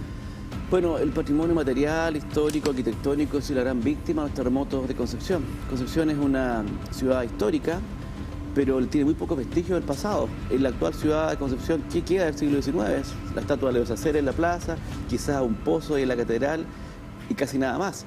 Entonces, yo he estado en ciudades más nuevas que Concepción, como Cuenca en Ecuador, Patrimonio de la Humanidad, porque todo se conserva, y porque también tiene una voluntad de conservar. Fíjense que en Arequipa, en Perú, hay una catedral con torre neoclásica que se cayeron en el terremoto 79 y la repararon. La consecuencia es que Arequipa es Patrimonio de la Humanidad y Concepción es una ciudad que no se considera histórica a sí misma. Así que en esto, en parte, es el terremoto, pero en parte también es la desidia, el desinterés. Concepción es una ciudad que siempre mira hacia adelante, no mira su pasado, no lo valora. Y por supuesto la tragedia genera otras prioridades y otras urgencias, pero también oportunidades de destruir, de hacer un negocio inmobiliario, de hacer un edificio de 20 pisos donde antes había una casa antigua, y eso se ve mucho. Yo como historiador lo vi, me di cuenta que el terremoto del 39 hubo mucho daño innecesario, que el terremoto del 60 se votaron cosas que no tenían por qué votarse. La iglesia de Sacramentina, por ejemplo, que está donde está el Colegio de Humanidades hoy día, se cayó en 54, la votaron, no es que se haya caído. El Liceo de Hombres resistió hasta el 60. El teatro no lo votó el terremoto, fue, dinamitado el 76. O el mayor vestigio de nuestro pasado, que era la Municipalidad de Concepción, ahí en Aníbal Pinto con Barro, un edificio Bozar precioso, fue destruido por un negocio inmobiliario en el año 66 para construir una nueva municipalidad. Todo puede entenderse en una racionalidad económica e inmobiliaria, pero no ocupemos el terremoto, fue una decisión que si hubiera una voluntad más fuerte de proteger el patrimonio, no habría caído. Por eso, cuando vino el terremoto del 2010, con esta conciencia, nos unimos con varias personas más, con Christian Paulsen, con el arquitecto Rodrigo Burgos, y salimos con Alejandro Mijovilovich, fuimos a recorrer la región, estuvimos en Los Ángeles, peleamos ahí, conversamos a la comunidad de no aceptar que se votara el liceo, fueron a la oficina del alcalde, le dijeron que esto no puede ocurrir, y hoy día el liceo está preservado, el gran centro cultural, la Corporación Cultural de Los Ángeles con la ministra, llegamos a Arauco, lamentablemente la torre catedral ya se había caído, peleamos por algún edificio en Concepción, entregamos norma de conservación, fuimos al cementerio, y algo se pudo salvar, pero la verdad que la urgencia es muy grande y uno entiende que en la necesidad y en la emergencia el patrimonio pasa a ser secundario y bueno, se produce siempre una pérdida patrimonial, física, que también significa a la larga una pérdida de memoria, una pérdida cultural, un desarraigo de las personas que tiene un impacto, digamos, yo diría psicológico muy negativo en la comunidad y por eso es importante mantener estos vestigios. Por eso yo me alegro el esfuerzo que se hizo, por ejemplo, para recuperar la estatua de los Aceres, la recuperación que se hizo de la escultura de Martínez de Rosas, mismo Higgins que cayó en los tribunales, quedó quebrado en el suelo. Qué distinta fue la actitud de la ciudad de recuperar su patrimonio frente a lo que ocurrió después en el estallido social, que deliberadamente destruirlo sin tener muy claro por qué. Por eso los terremotos, como decíamos delante, sacan afuera lo mejor y lo peor de las personas. Profesor, sabemos que la educación es crucial a la hora de poder conectar a las nuevas generaciones y a las personas que están interesadas también con hechos que van marcando la historia de un país.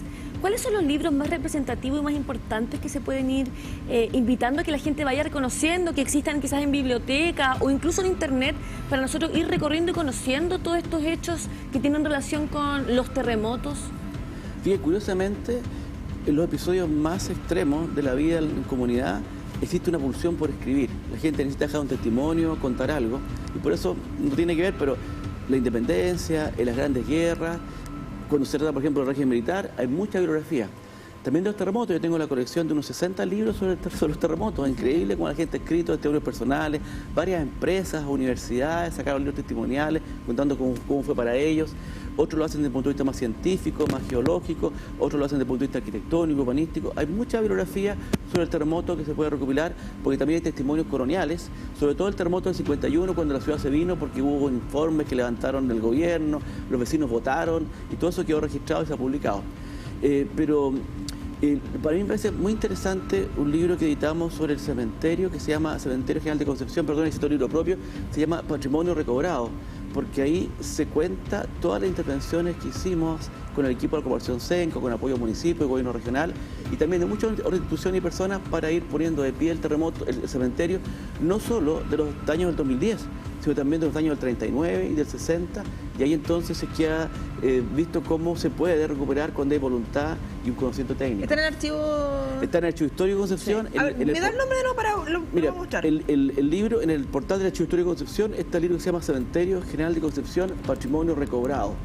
Y ahí se puede descargar gratuitamente, están disponibles esos libros, se publicó con apoyo del gobierno regional, y ahí se ven las intervenciones. Y creo que ese libro es un modelo de lo que se puede hacer en muchos lugares, donde nos encontramos con las estatuas en el suelo, caídas, nadie se hacía cargo, y poco a poco se mostró que al levantarla no solamente se levantaba un trozo de mármol, sino también la esperanza de la gente, la memoria, el recuerdo, el cariño.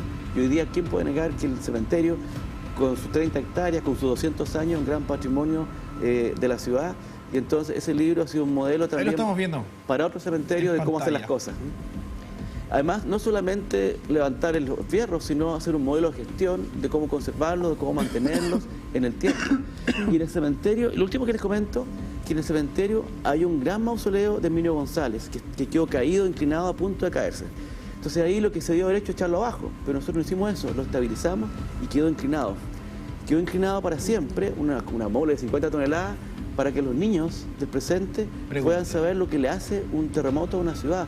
Porque todo se recuperó. Usted está mostrando este edificio que van a demoler por fin y no va a quedar ningún vestigio, y eso nos ayuda a que recordemos. Entonces, cuando van allá al cementerio, ven, claro, el mausoleo del héroe, porque estuvo en la Guerra del Pacífico, ven la escritura neoclásica, que ya no queda en la ciudad, pero también ven lo que le hace un terremoto a una ciudad congelado en el tiempo, y sirve como un museo de sitio de lo que fue el terremoto para las actuales y futuras generaciones. Cuidado y todo. Sí. Lo acabamos en el Monumento Histórico Nacional, así que aunque yo no esté, va a seguir siempre cuidándose y mostrando lo que fue este terremoto para la Gran Concepción. Profesor, hemos hablado obviamente del patrimonio, de lo que significa la historia y la memoria para el pueblo, pero no solo para la gente y la sociedad civil, sino que también para las autoridades. Las decisiones que se tomaron, por ejemplo, una de ellas en política pública tan importante como trasladar una ciudad.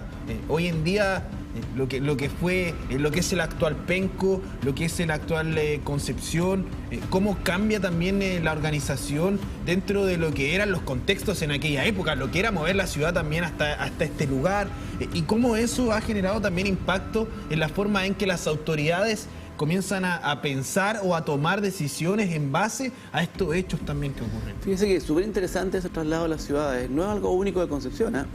Chillán fue trasladada después del terremoto 35, y por eso hoy día existe Chillán Viejo, que es la ciudad original, y el Chillán actual, que ahora es tan conurbado, igual que Concepción, pero una gran ciudad, y que es producto justamente de un terremoto y una ciudad que se relocaliza.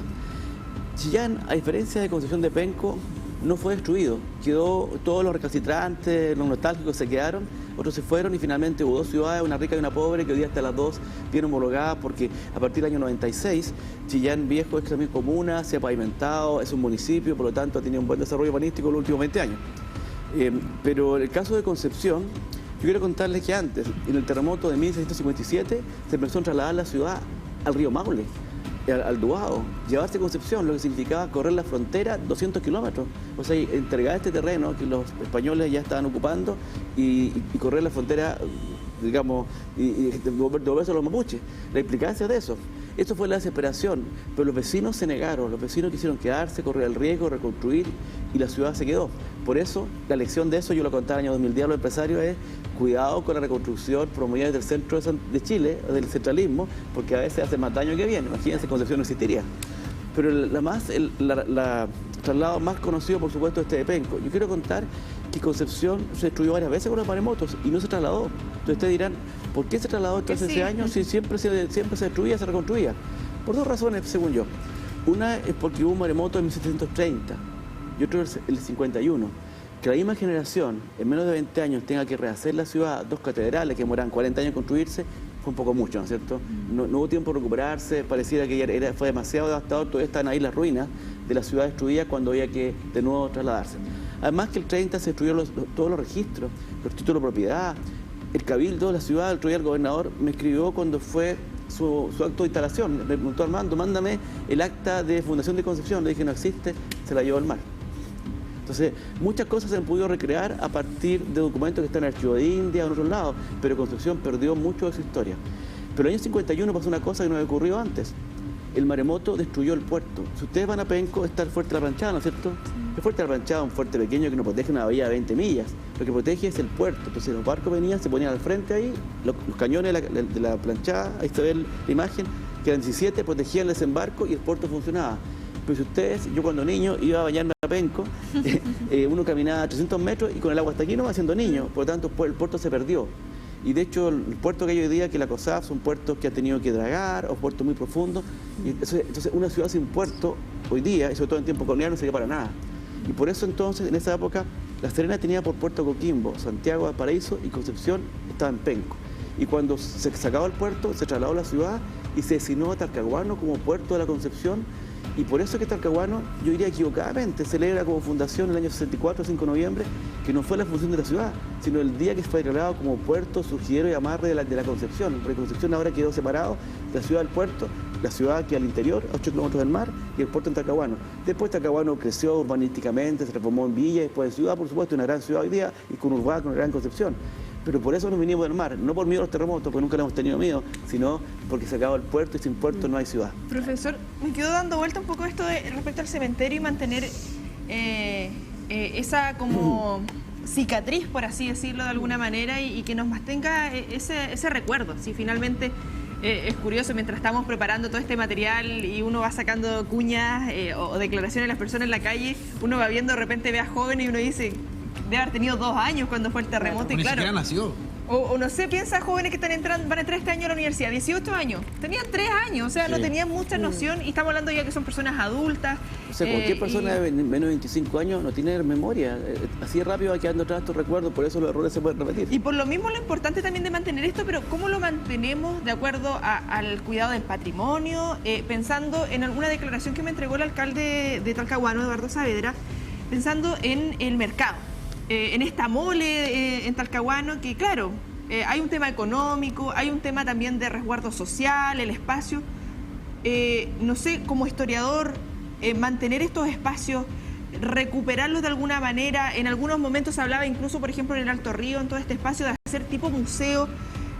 ¿Cuáles son las mejores alternativas? No sé si mejores alternativas, de acuerdo también a la realidad que tenemos en el Gran Concepción y con estas heridas que siguen abiertas finalmente, porque no son cicatrices, no están bien cuidadas, sino están literal abiertas en muchos casos, que mantienen el dolor de los vecinos y finalmente también del descuido de tantos años en aquella comuna. Es interesante ese tema porque cuando fue el terremoto, varias personas hablaban justamente de mantener el Alto Río, pero ha sido un drama recordar el dolor de las familias muertas en un lugar tan central de la ciudad. Varios plantearon mantener edificios así como estaban destruidos, en ruinas. De hecho, si uno piensa en Europa, hay muchas iglesias que quedaron bombardeadas por la Segunda Guerra como vestigio del terremoto. Uno, Hiroshima, todavía está ahí ese edificio en ruinas. No sé si es bueno o malo para la sanación de las personas. Yo no soy partidario de mantener edificios completos destruidos porque eso no es sano. Pero, por ejemplo, claramente tiene que haber vestigios interesantes, tiene que haber museos de sitio.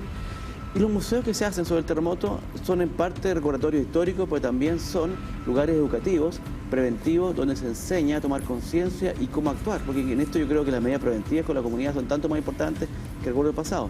Pero también yo quiero decir que la reconstrucción que se hizo bastante bien, sobre todo en el borde costero, en Dichato, con zonas de mitigación, con estos palafitos que buscaron un equilibrio entre la necesidad de los pescadores de seguir la vía al mar, con de protegerse, toda la señalética que se generó, el reforzamiento de los bordes costeros, también es una forma buena recordar el terremoto, cosa que Talcahuano es una ciudad que nació de nuevo. Y lo que se mantiene hoy día dañado, como es el caso del mercado talcahuano, también es consecuencia de las dificultades burocráticas y además los temas colectivos, organizarse cuando hay muchos dueños y cuando el Estado tiene dificultades para avanzar. Entonces también eso es una señal de cómo tenemos que ser más efectivos, más eficientes a reconstruir. Concepción no quedó tan dañado con el terremoto. Quiero recordarles que de 1000 edificios solo 7 se destruyeron. El único que no hizo la pega fue Torrío, que cayó, se quebró. Torre Higgins. Y claro, Torre Higgins, que quedó muy dañada, pero no cayó, quedó destruida. Porque la norma chilena no busca que el edificio quede indemne, lo que busca es salvar vidas. Entonces, porque si no, podríamos hacer todos los edificios a estándar hospital que soporten un 9,5 y sería impagable. Por eso se busca un equilibrio en que lo que importa es la vida humana, no lo material. Y la verdad que se destruyó en el terremoto lo mal construido, lo construido en lugares inadecuados o lo construido en el pasado con normas distintas. Pero la ciudad nuestra, después del 39, que metimos mucho fierro y cemento, después del 60, ya es una ciudad que resiste un terremoto. Hubo, perdone que diga la expresión, apenas 50 muertos, cuando hubo 10.000 en el 39. Y lo que más nos dañó fue el maremoto. Yo hago una advertencia sobre el maremoto, porque a medida que la ciudad crece, la gente quiere acercarse al mar. Vamos al borde costero, construimos lugares inadecuados, con quebradas. Biobío es una región atrapada contra el mar. Porque ustedes se fijan, la cordillera de la costa, en Tomé o en Penco, incluso más allá, incluso en Lota, cae sobre el mar, entonces no hay lugares donde guarecerse, y incluso Concepción está construido sobre el palo cauce del río Biobío y el río Andalián, que perfectamente pueden recuperar después su cauce. Claro. Entonces, por lo tanto, yo creo que el tema del borde costero y el maremoto es algo que debe preocuparnos para el futuro, más que el terremoto, porque la ciudad ya está construida de una manera que se salva. Por supuesto, hay cosas muy terribles, como la explosión que hubo aquí en Química en la universidad, pero la universidad, muchos edificios clásicos, la Facultad de Derecho, Biología, el caso de Humanidades, son anteriores al terremoto del 39 y sobrevivieron. De hecho, sirvieron de hospital para el terremoto del 39, lo que demuestra que la ciudad es resiliente y soporta. Por eso mi advertencia es sobre el borde costero. Y sobre el tema de la memoria, hubo varias iniciativas. Los libros, por ejemplo, son una forma de recordar, documentales, este programa mismo que ustedes hacen. Proyecta Memoria fue una fundación que surgió, lo del cementerio, que es un lugar justamente de memoria, pero mantener edificios completos, yo creo que es dar una señal de desesperanza, no son una fuente de resiliencia, no son un ejemplo para el futuro. Yo creo que hay que vivir hacia adelante, la memoria ocupa un lugar, pero no puede estar al centro porque se transmite más bien emociones negativas que positivas. Es una opinión y es discutible. Sí, profesor, siempre para nosotros es muy importante tener programas como este, conversaciones como estas, que ayuden obviamente a que la gente vaya comprendiendo todo el acontecimiento que se va generando en momentos tan difíciles para la historia de un país que ha sufrido muchísimo con respecto, ¿verdad?, a estas problemáticas. Y por lo mismo le agradecemos que siempre pueda darse la posibilidad de estar aquí con nosotros hablando de la historia y reconociendo los terremotos más importantes que hemos ido viviendo como país. Yo valoro mucho esto que están haciendo ustedes, porque como decíamos recién, hay mucha gente que no lo vivió, que no lo entiende y que además en la urgencia de la emergencia piensa hacia adelante y el momento, no hacia atrás, y en la memoria, y también es importante. Así que quiero solo contarles una primicia. Estamos duplicando la Galería de Historia del museo. La construcción ya empezó, así que esperamos inaugurarlo a final de año. Y es una visión de Concepción como una ciudad capital regional, muy bonita. Estuvimos otro día con el alcalde ahí viendo el avance de las obras, y el terremoto tiene un lugar muy especial en esa museografía que estamos generando, donde hay un quiebre. Viene la ciudad, digamos, postcolonial, una ciudad que emigra del campo a la ciudad, y de repente viene un muro destruido. Incluso usamos elementos originales del terremoto 39, donde hay sacados del cementerio, donde la gente puede ver cómo la ciudad cambió, por supuesto, en el primer momento la destrucción, pero después la reconstrucción moderna, la modernización. La verdad que el cambio que trajo el terremoto no solo fue material, también fue cultural. Una ciudad más entretenida, más cosmopolita, más nocturna, llega a los cines, y por lo tanto también hay que pensar que los terremotos pueden traer nuevos aires y generar una ciudad como esta, con la diagonal, con grandes avenidas, una ciudad que cree que lo mejor siempre está por venir y vive mirando hacia adelante. Esa es nuestra concepción resiliente. Muchas gracias. Muchas gracias. Siempre un gusto. En esta programación especial que tenemos a los 15 años, miren, nos están llegando mensajes al WhatsApp. Recuerden que está disponible nuestro WhatsApp, más 569-7756-9177. Patti nos escribe: a pesar de los 15 años que han pasado, aún causa dolor todo lo que ocurrió. Les comento, yo trabajaba en Concepción y me iba todos los días a pie desde San Pedro, Pichahue, a Concepción. Eran 3 horas de caminata de ida y de vuelta. Y para sorpresa mía, mi jefe me descontó de mi sueldo en ese tiempo 40.000 pesos por los 3 días que no fui. No se entiende. Bueno, algo similar pudo haber ocurrido también con este corte de luz, algo... O sea, ya eso, yo creo que ya eso roza la... Lo peor que puede sacar el ser humano. Claro, sí. Eso ya iba a decir... Lo peor. El roce, claro, iba a tratar de maquillarlo un poco ya, pero ¿cómo? Sí. Hay una palabra, un concepto que se repitió mucho en el relato del profe, es la memoria. Y yo también quiero llamar a la memoria, porque la memoria no la hacemos solos, la memoria se hace de forma colectiva. Y eso es importante también de que la gente lo sepa, de que la gente lo entienda. La memoria la hacemos conversando, la memoria la hacemos recordando, la memoria la hacemos a través de registros audiovisuales, todo se hace de forma colectiva. La memoria es colectiva, no es individual. Y ahí también la importancia de poder seguir hablando este tema, de poder seguir conversándolo en el día a día, porque mañana puede ocurrir, pasado puede ocurrir, en 5 minutos puede ocurrir, en 1 hora puede ocurrir en cualquier momento. Entonces nosotros tenemos que estar preparados, no solo físicamente, sino que también mentalmente y emocionalmente, considerando que en la historia esto es algo que ocurre en nuestro país, en otros lugares del planeta. Por ejemplo, en el hemisferio norte tienen los huracanes. Y acá nosotros tenemos terremotos. Y por lo mismo queremos armar esta historia, esta memoria, complementar esta historia con los testimonios que ustedes nos han ido entregando.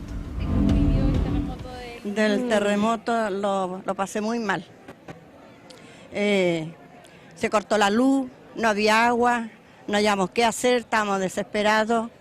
Teníamos que correr para un cerro, para arriba, estar ahí durmiendo, armar carpas y estar con los hijos, pues. Bueno, me recuerdo el 27 de febrero, yo justamente estaba trabajando de noche, ¿sabes? Ya yo trabajaba como en tipo taxi y me pilló solamente justo aquí en el centro, de acá en Tucapel, que estábamos estacionados y vimos todo, digamos. Me tocó ver cuando hay parte de algunos edificios cayeron, las calles se bloquearon. Yo no me fui a mi casa porque era un caos, porque todos los vehículos iban contra el tránsito, así que no podíamos mover, a esperar en medio, pero gracias a Dios nunca perdí el contacto, digamos, con mi familia, que me pude comunicar con ellos y saber que estaban bien.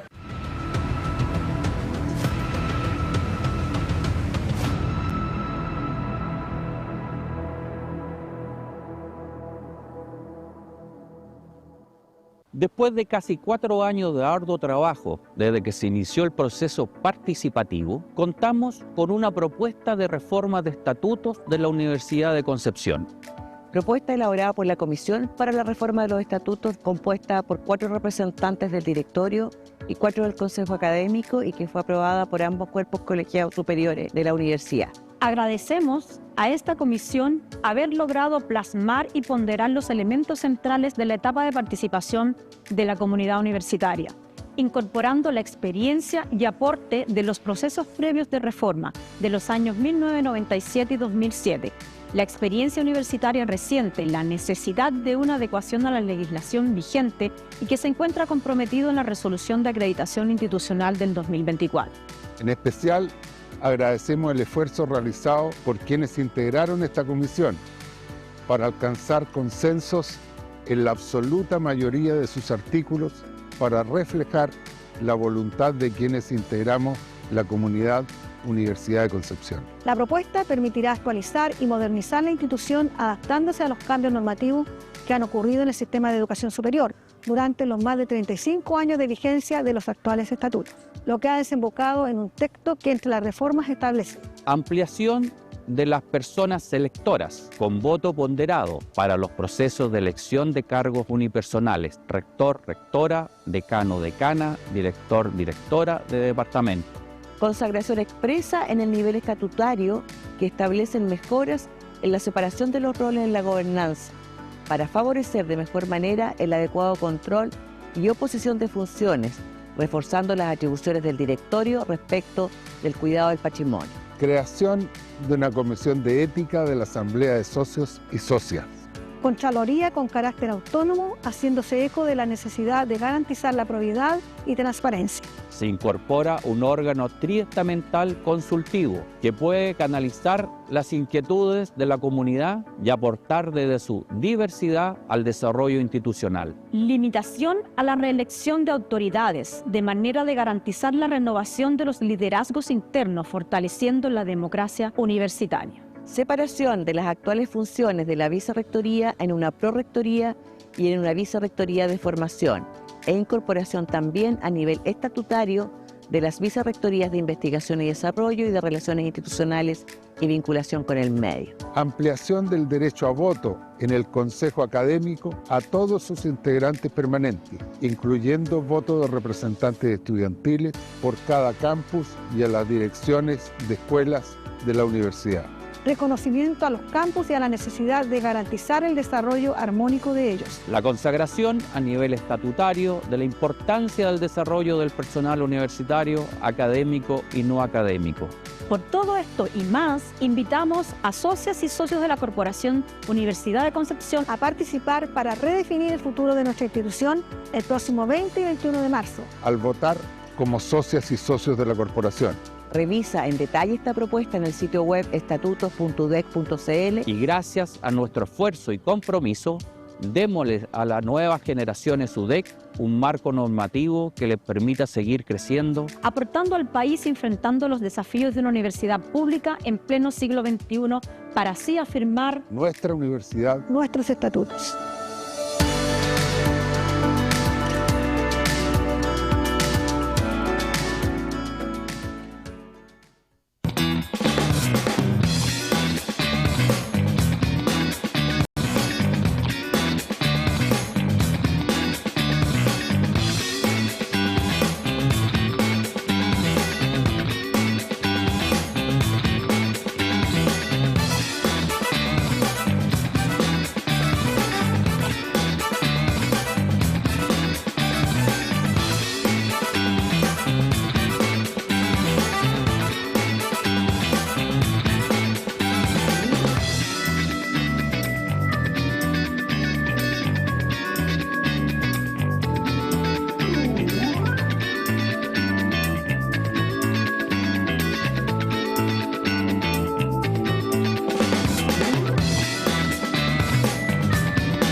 Invasores, especies y territorios en pugna, serie documental que da cuenta de la crítica situación que viven 6 territorios de nuestro país, intentando preservar su biodiversidad amenazada. Un proyecto de Uchile TV, realizado en colaboración con la Facultad de Comunicación e Imagen de la Universidad de Chile y que recibió el respaldo científico y de producción del Laboratorio de Invasiones Biológicas LIB de la Universidad de Concepción y del Instituto de Ecología y Biodiversidad IEB, financiado por el programa Ciencia Pública del Ministerio de Ciencia, Tecnología, Conocimiento e Innovación. Invasores, especies y territorios en pugna, a través de TVU, el canal de televisión de la Universidad de Concepción.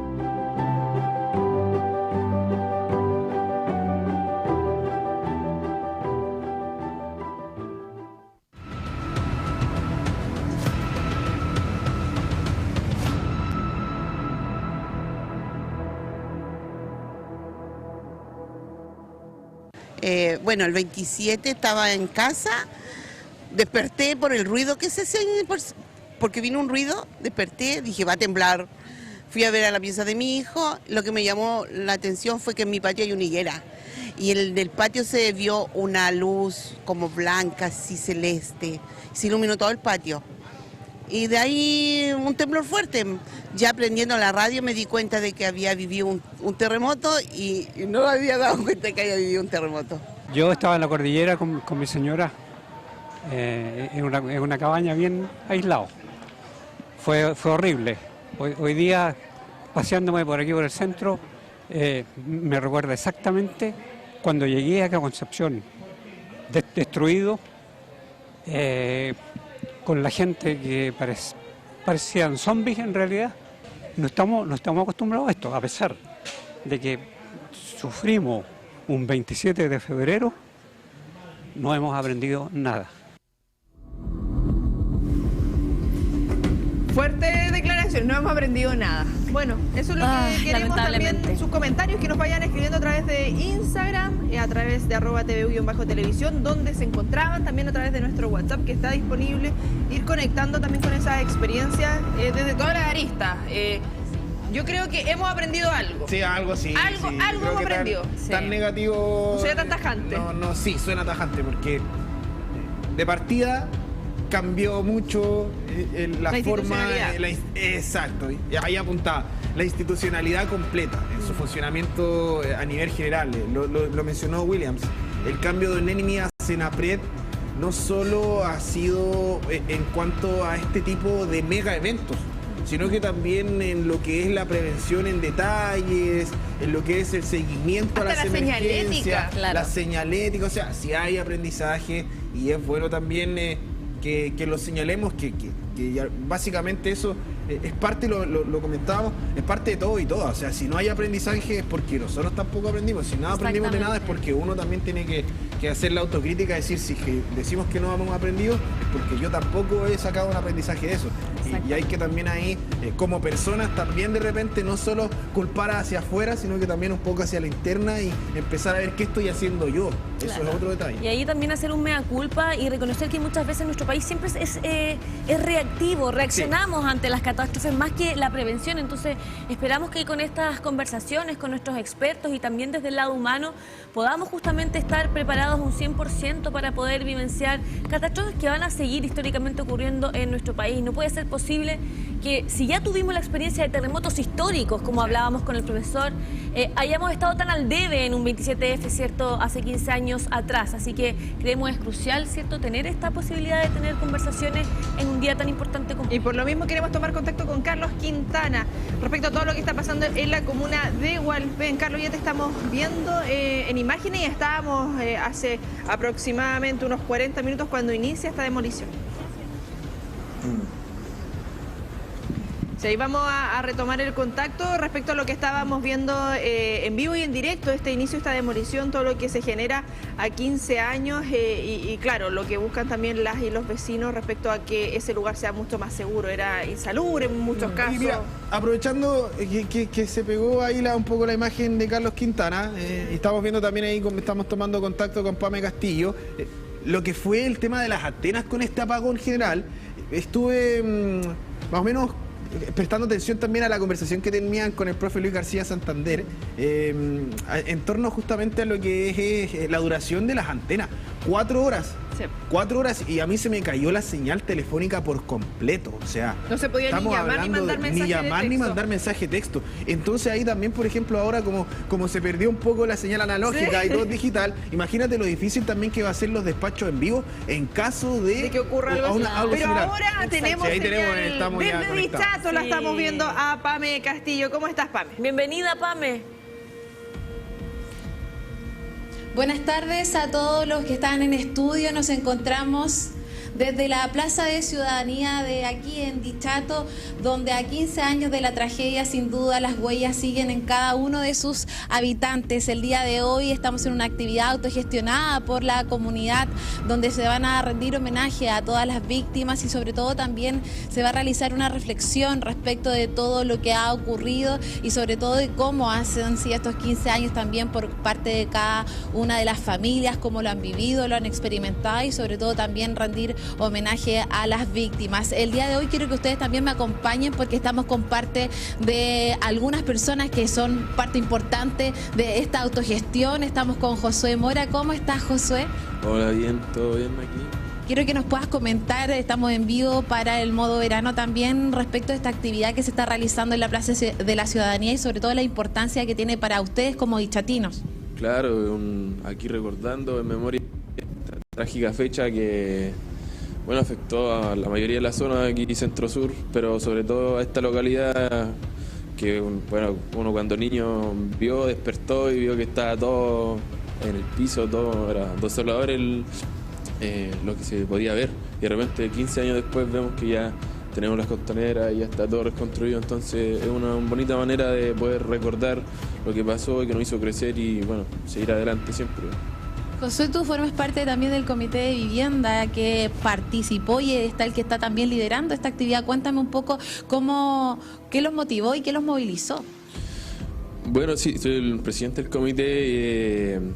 Más que nada es como ayudar a la comunidad a poner siempre un granito de arena, que se sigan recordando o haciendo, no sé, siempre algo, alguna actividad para que no esté como muerto, se podría decir esto. Y sobre todo ahora en verano y en esta fecha que es importante. De hecho, en todo el día va a haber como actividades, diferentes personas organizando, entonces es importante mantener vivo esto porque es algo bonito que nos hizo pasar y que nos hizo crecer como persona y como comunidad también. Así es, porque van a haber artistas locales que van a rendir homenajes a todas las familias y por supuesto también a toda la comunidad ichatina. Y hablando de la comunidad inchatina, muchas gracias Josué, también estamos con Blanca Jara, una de las personas que también fue afectada hace 15 años con la tragedia. Ella perdió absolutamente todo. ¿Cómo estás, Blanca? Y sobre todo agradecida de que tú también nos puedas compartir tu historia. Bueno, estoy bien, ¿y usted?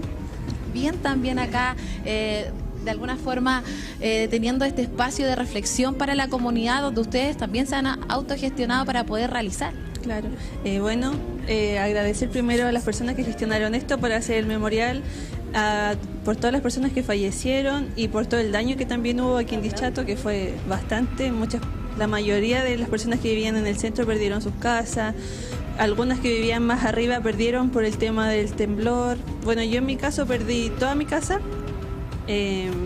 Alcanzamos a arrancar y todo, y gracias a Dios teníamos otra casa que era en el cerro y ahí nos establecimos ahora. Tu madre, de hecho, es la presidenta, tu hermana, perdón, es la presidenta también de las personas que está liderando esta actividad. Para ella también es bastante emotivo lo que se está viviendo el día de hoy. Sí, porque ella igual, su mamá, mi papá, todos perdieron su casa y más encima 2 meses después fallece mi papá, entonces igual es un tema bastante complicado. Hoy día estaba de cumpleaños, así que... Te queremos agradecer, Blanca, el estar con nosotros y sobre todo también el mensaje para todas esas familias que quizás también están experimentando esas mismas emociones que tú estás teniendo el día de hoy, que son bastante significativas. Sí, bueno, es tristeza recordar lo que pasó y también recordar lo que es el tema del cumpleaños de mi papá, que fue justo en esta fecha. Fue horrible y después su fallecimiento, así que no, son muchas emociones en contra. Muchas gracias, Blanca, por estar con nosotros y nos vamos a ir trasladando también para mostrarles todo lo que está ocurriendo desde la Plaza de la Ciudadanía. Esta es una actividad, como mencionábamos, que está autogestionada por la actividad y de hecho también está presente la banda número 6 también del Ejército de Chacabuco.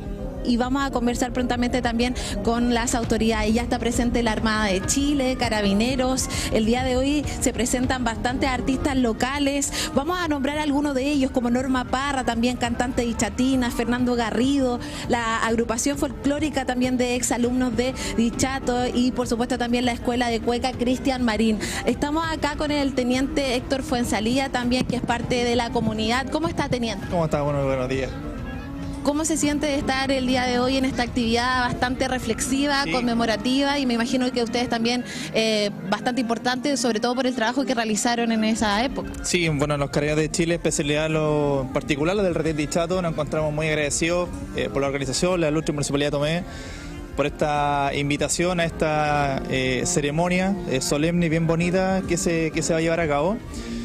Particularmente por el recordatorio de los que lamentablemente el día ya no están. Fuimos testigos de los hechos sucedidos en hace 15 años atrás, lamentable suceso que nos tocó vivir como comunidad y en realidad casi como país completo. Pero en definitiva estamos acá viendo el levantamiento, la fuerza que tuvo la localidad de Dichato, con la cual se logró levantar. Así que estamos muy agradecidos por la invitación. esperamos participar de esta linda ceremonia que no tengo ninguna duda que se llevará a cabo de la mejor manera posible. Muchas gracias, teniente, por compartir también su relato.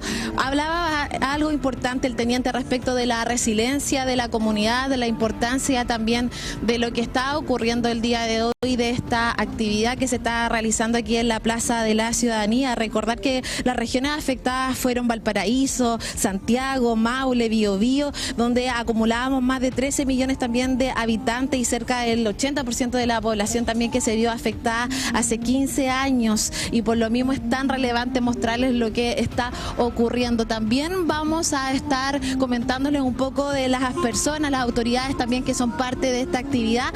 Acá estamos con el capitán de puerto, Sergio Benítez. ¿Cómo está, capitán? Muchas gracias por compartir también con nosotros. Bueno, aquí estamos, en este día tan importante. Para nosotros es demasiado relevante encontrarnos acá en la conmemoración de los 15 años del 27F, debido a que como Armada y como Capitanía de Puerto, Autoridades Marítimas, tenemos una responsabilidad y una relación directa con la localidad que tienen un borde costero. Tenemos pescadores, usuarios marítimos, gente que utiliza la playa. Y debido a esta lamentable tragedia que ocurrió hace 15 años, la Armada de alguna manera se ha esforzado en implementar nuevas tecnologías y nuevos protocolos que mantienen un monitoreo permanente de los sismos a nivel no solo nacional, sino también internacional, manteniendo comunicaciones directas y monitoreo constante 24/7 para que este suceso no se vuelva a repetir y evitar alguna tragedia como ocurrió ya el 27F del 2010. En materia también de prevención y sobre todo lo que nos enseñó el 27F, desde ustedes también como institución, ¿cuáles son los principales aprendizajes y cómo enfrentar obviamente los desastres naturales que ocurren continuamente en nuestro país? Yo creo que una de las enseñanzas más importantes es mantener una comunicación permanente entre todas las autoridades. Y esa comunicación y los planes que se desarrollen, difundirlo de alguna manera a la comunidad. Una vez que ya todos estos planes son difundidos, practicarlo, desarrollarlo y hacer zafarrancho, como decimos la Armada, o ejercicio a nivel ya de establecimientos educacionales, a través de evacuaciones, simulacros que se hagan a nivel comunal. Y nosotros como Armada, como les decía, tenemos un monitoreo y hemos desarrollado tecnologías y seguimos optimizando y mejorando permanentemente nuestros sistemas de control. Ahí vamos a retomar el contacto respecto a toda esta meteorológica que afectan al borde costero. Desde Dichato. Como vientos que cambian también a diferencia de lo que es en el invierno. Eso es una comunicación directa de las autoridades y a través de Senapred también. Esa es la mayor enseñanza que hemos logrado a raíz de este suceso. Y sobre todo algo importante que mencionaba, la preparación. ¿Cree que dentro de estos 15 años también que ha transcurrido hay una mayor conciencia respecto a lo que puede ocurrir con estos desastres naturales y sobre todo la gran afectación, sobre todo en una región que tiene costas bastante importantes? Claro, yo creo que eso sí existe una conciencia a nivel comunal y de todo. E incluso nosotros a nivel de territorio nacional se han implementado distintas sirenas que funcionan automáticamente en caso de que se detecte que una zona o una localidad vaya a ser afectada por algún tsunami o una variación de marejada. Y esa la comunidad ya las conoce o se está dando a entender ya prácticamente en todos lados. Esas se implementaron después del 2010. Entonces sí creo que existe una conciencia por parte de todos. Sí creo que esa conciencia se debe tomar en cuenta y desarrollando planes que vayan siendo con una mejora continua. Muchas gracias, capitán, también por compartir parte de lo que son las reflexiones en este día que es bastante especial para muchas personas y no solamente en la región del Biobío, sino en diversas regiones también del país. Vamos a conversar también con Matías Aravena, delegado municipal, quien nos va a comentar también un poco del desarrollo de esta actividad y obviamente del municipio que está presente el día de hoy. De hecho, ya viene llegando el alcalde. Así es, hoy día nos reunimos, ¿cierto?, para poder conmemorar ya 15 años, ¿cierto?, que han pasado desde ese día en que ocurrió, ¿cierto?, el terremoto y luego el posterior tsunami que afectó, ¿cierto?, a miles de personas acá en Chile. Particularmente nuestra localidad también fue muy afectada, tanto así como un 80% de Dichato que quedó destruido en esa noche. Por lo tanto, hoy día, ¿cierto?, conmemoramos esa fecha. Acá está una actividad, ¿cierto?, que se ha levantado por un sindicato de trabajadores. Además de eso, un comité de vivienda, el UNEI que se llama, de la localidad también. Esta es un día conmemorativo, es un día, ¿cierto?, de reflexión. de poder, ¿cierto?, reflexionar un poco acerca de cómo han ido ocurriendo las cosas y cómo también hemos crecido, ¿cierto?, hoy día como sociedad, hoy día cómo nos estamos comportando. Así que, bueno, esta es la primera actividad y ya la segunda, ¿cierto?, va a ser en la tarde. Viene llegando nuestro alcalde y las autoridades presentes, así que le invitamos, ¿cierto?, a poder ser partícipe, ¿cierto?, de esta, ser parte de esta conmemoración.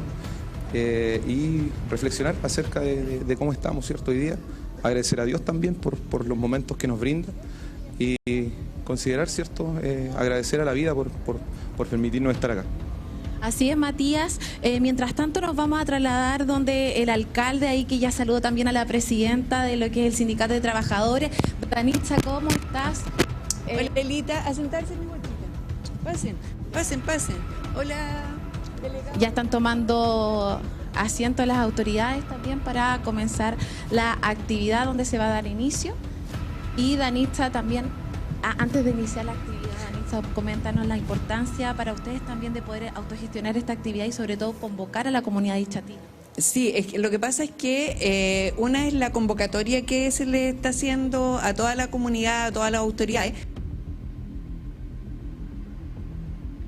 Sí, ahí vamos a retomar y vamos a dejar que se inicie la ceremonia, obviamente esto de manera de conmemorar como vecinos y vecinas todo lo que ocurrió hace ya 15 años. Estamos viendo, de hecho, imágenes de lo que fue esa jornada, registro que hemos ido recopilando a través de nuestro canal y de lo que estuvimos cubriendo, por supuesto, en esos momentos.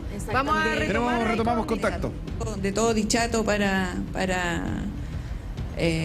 las autoridades y cómo nos autogestionamos. Es un comité de BID que hizo este llamado junto a un sindicato de trabajadores de Proempleo, lo autogestionamos, hablamos con el ejército para ver si nos podían mandar la banda, afortunadamente accedieron, así que aquí estamos, espero que todo resulte hermoso. Todo es autogestionable, hasta el arreglo floral lo hicimos nosotros, así que estamos muy contentos de que no hayan podido venir a ver.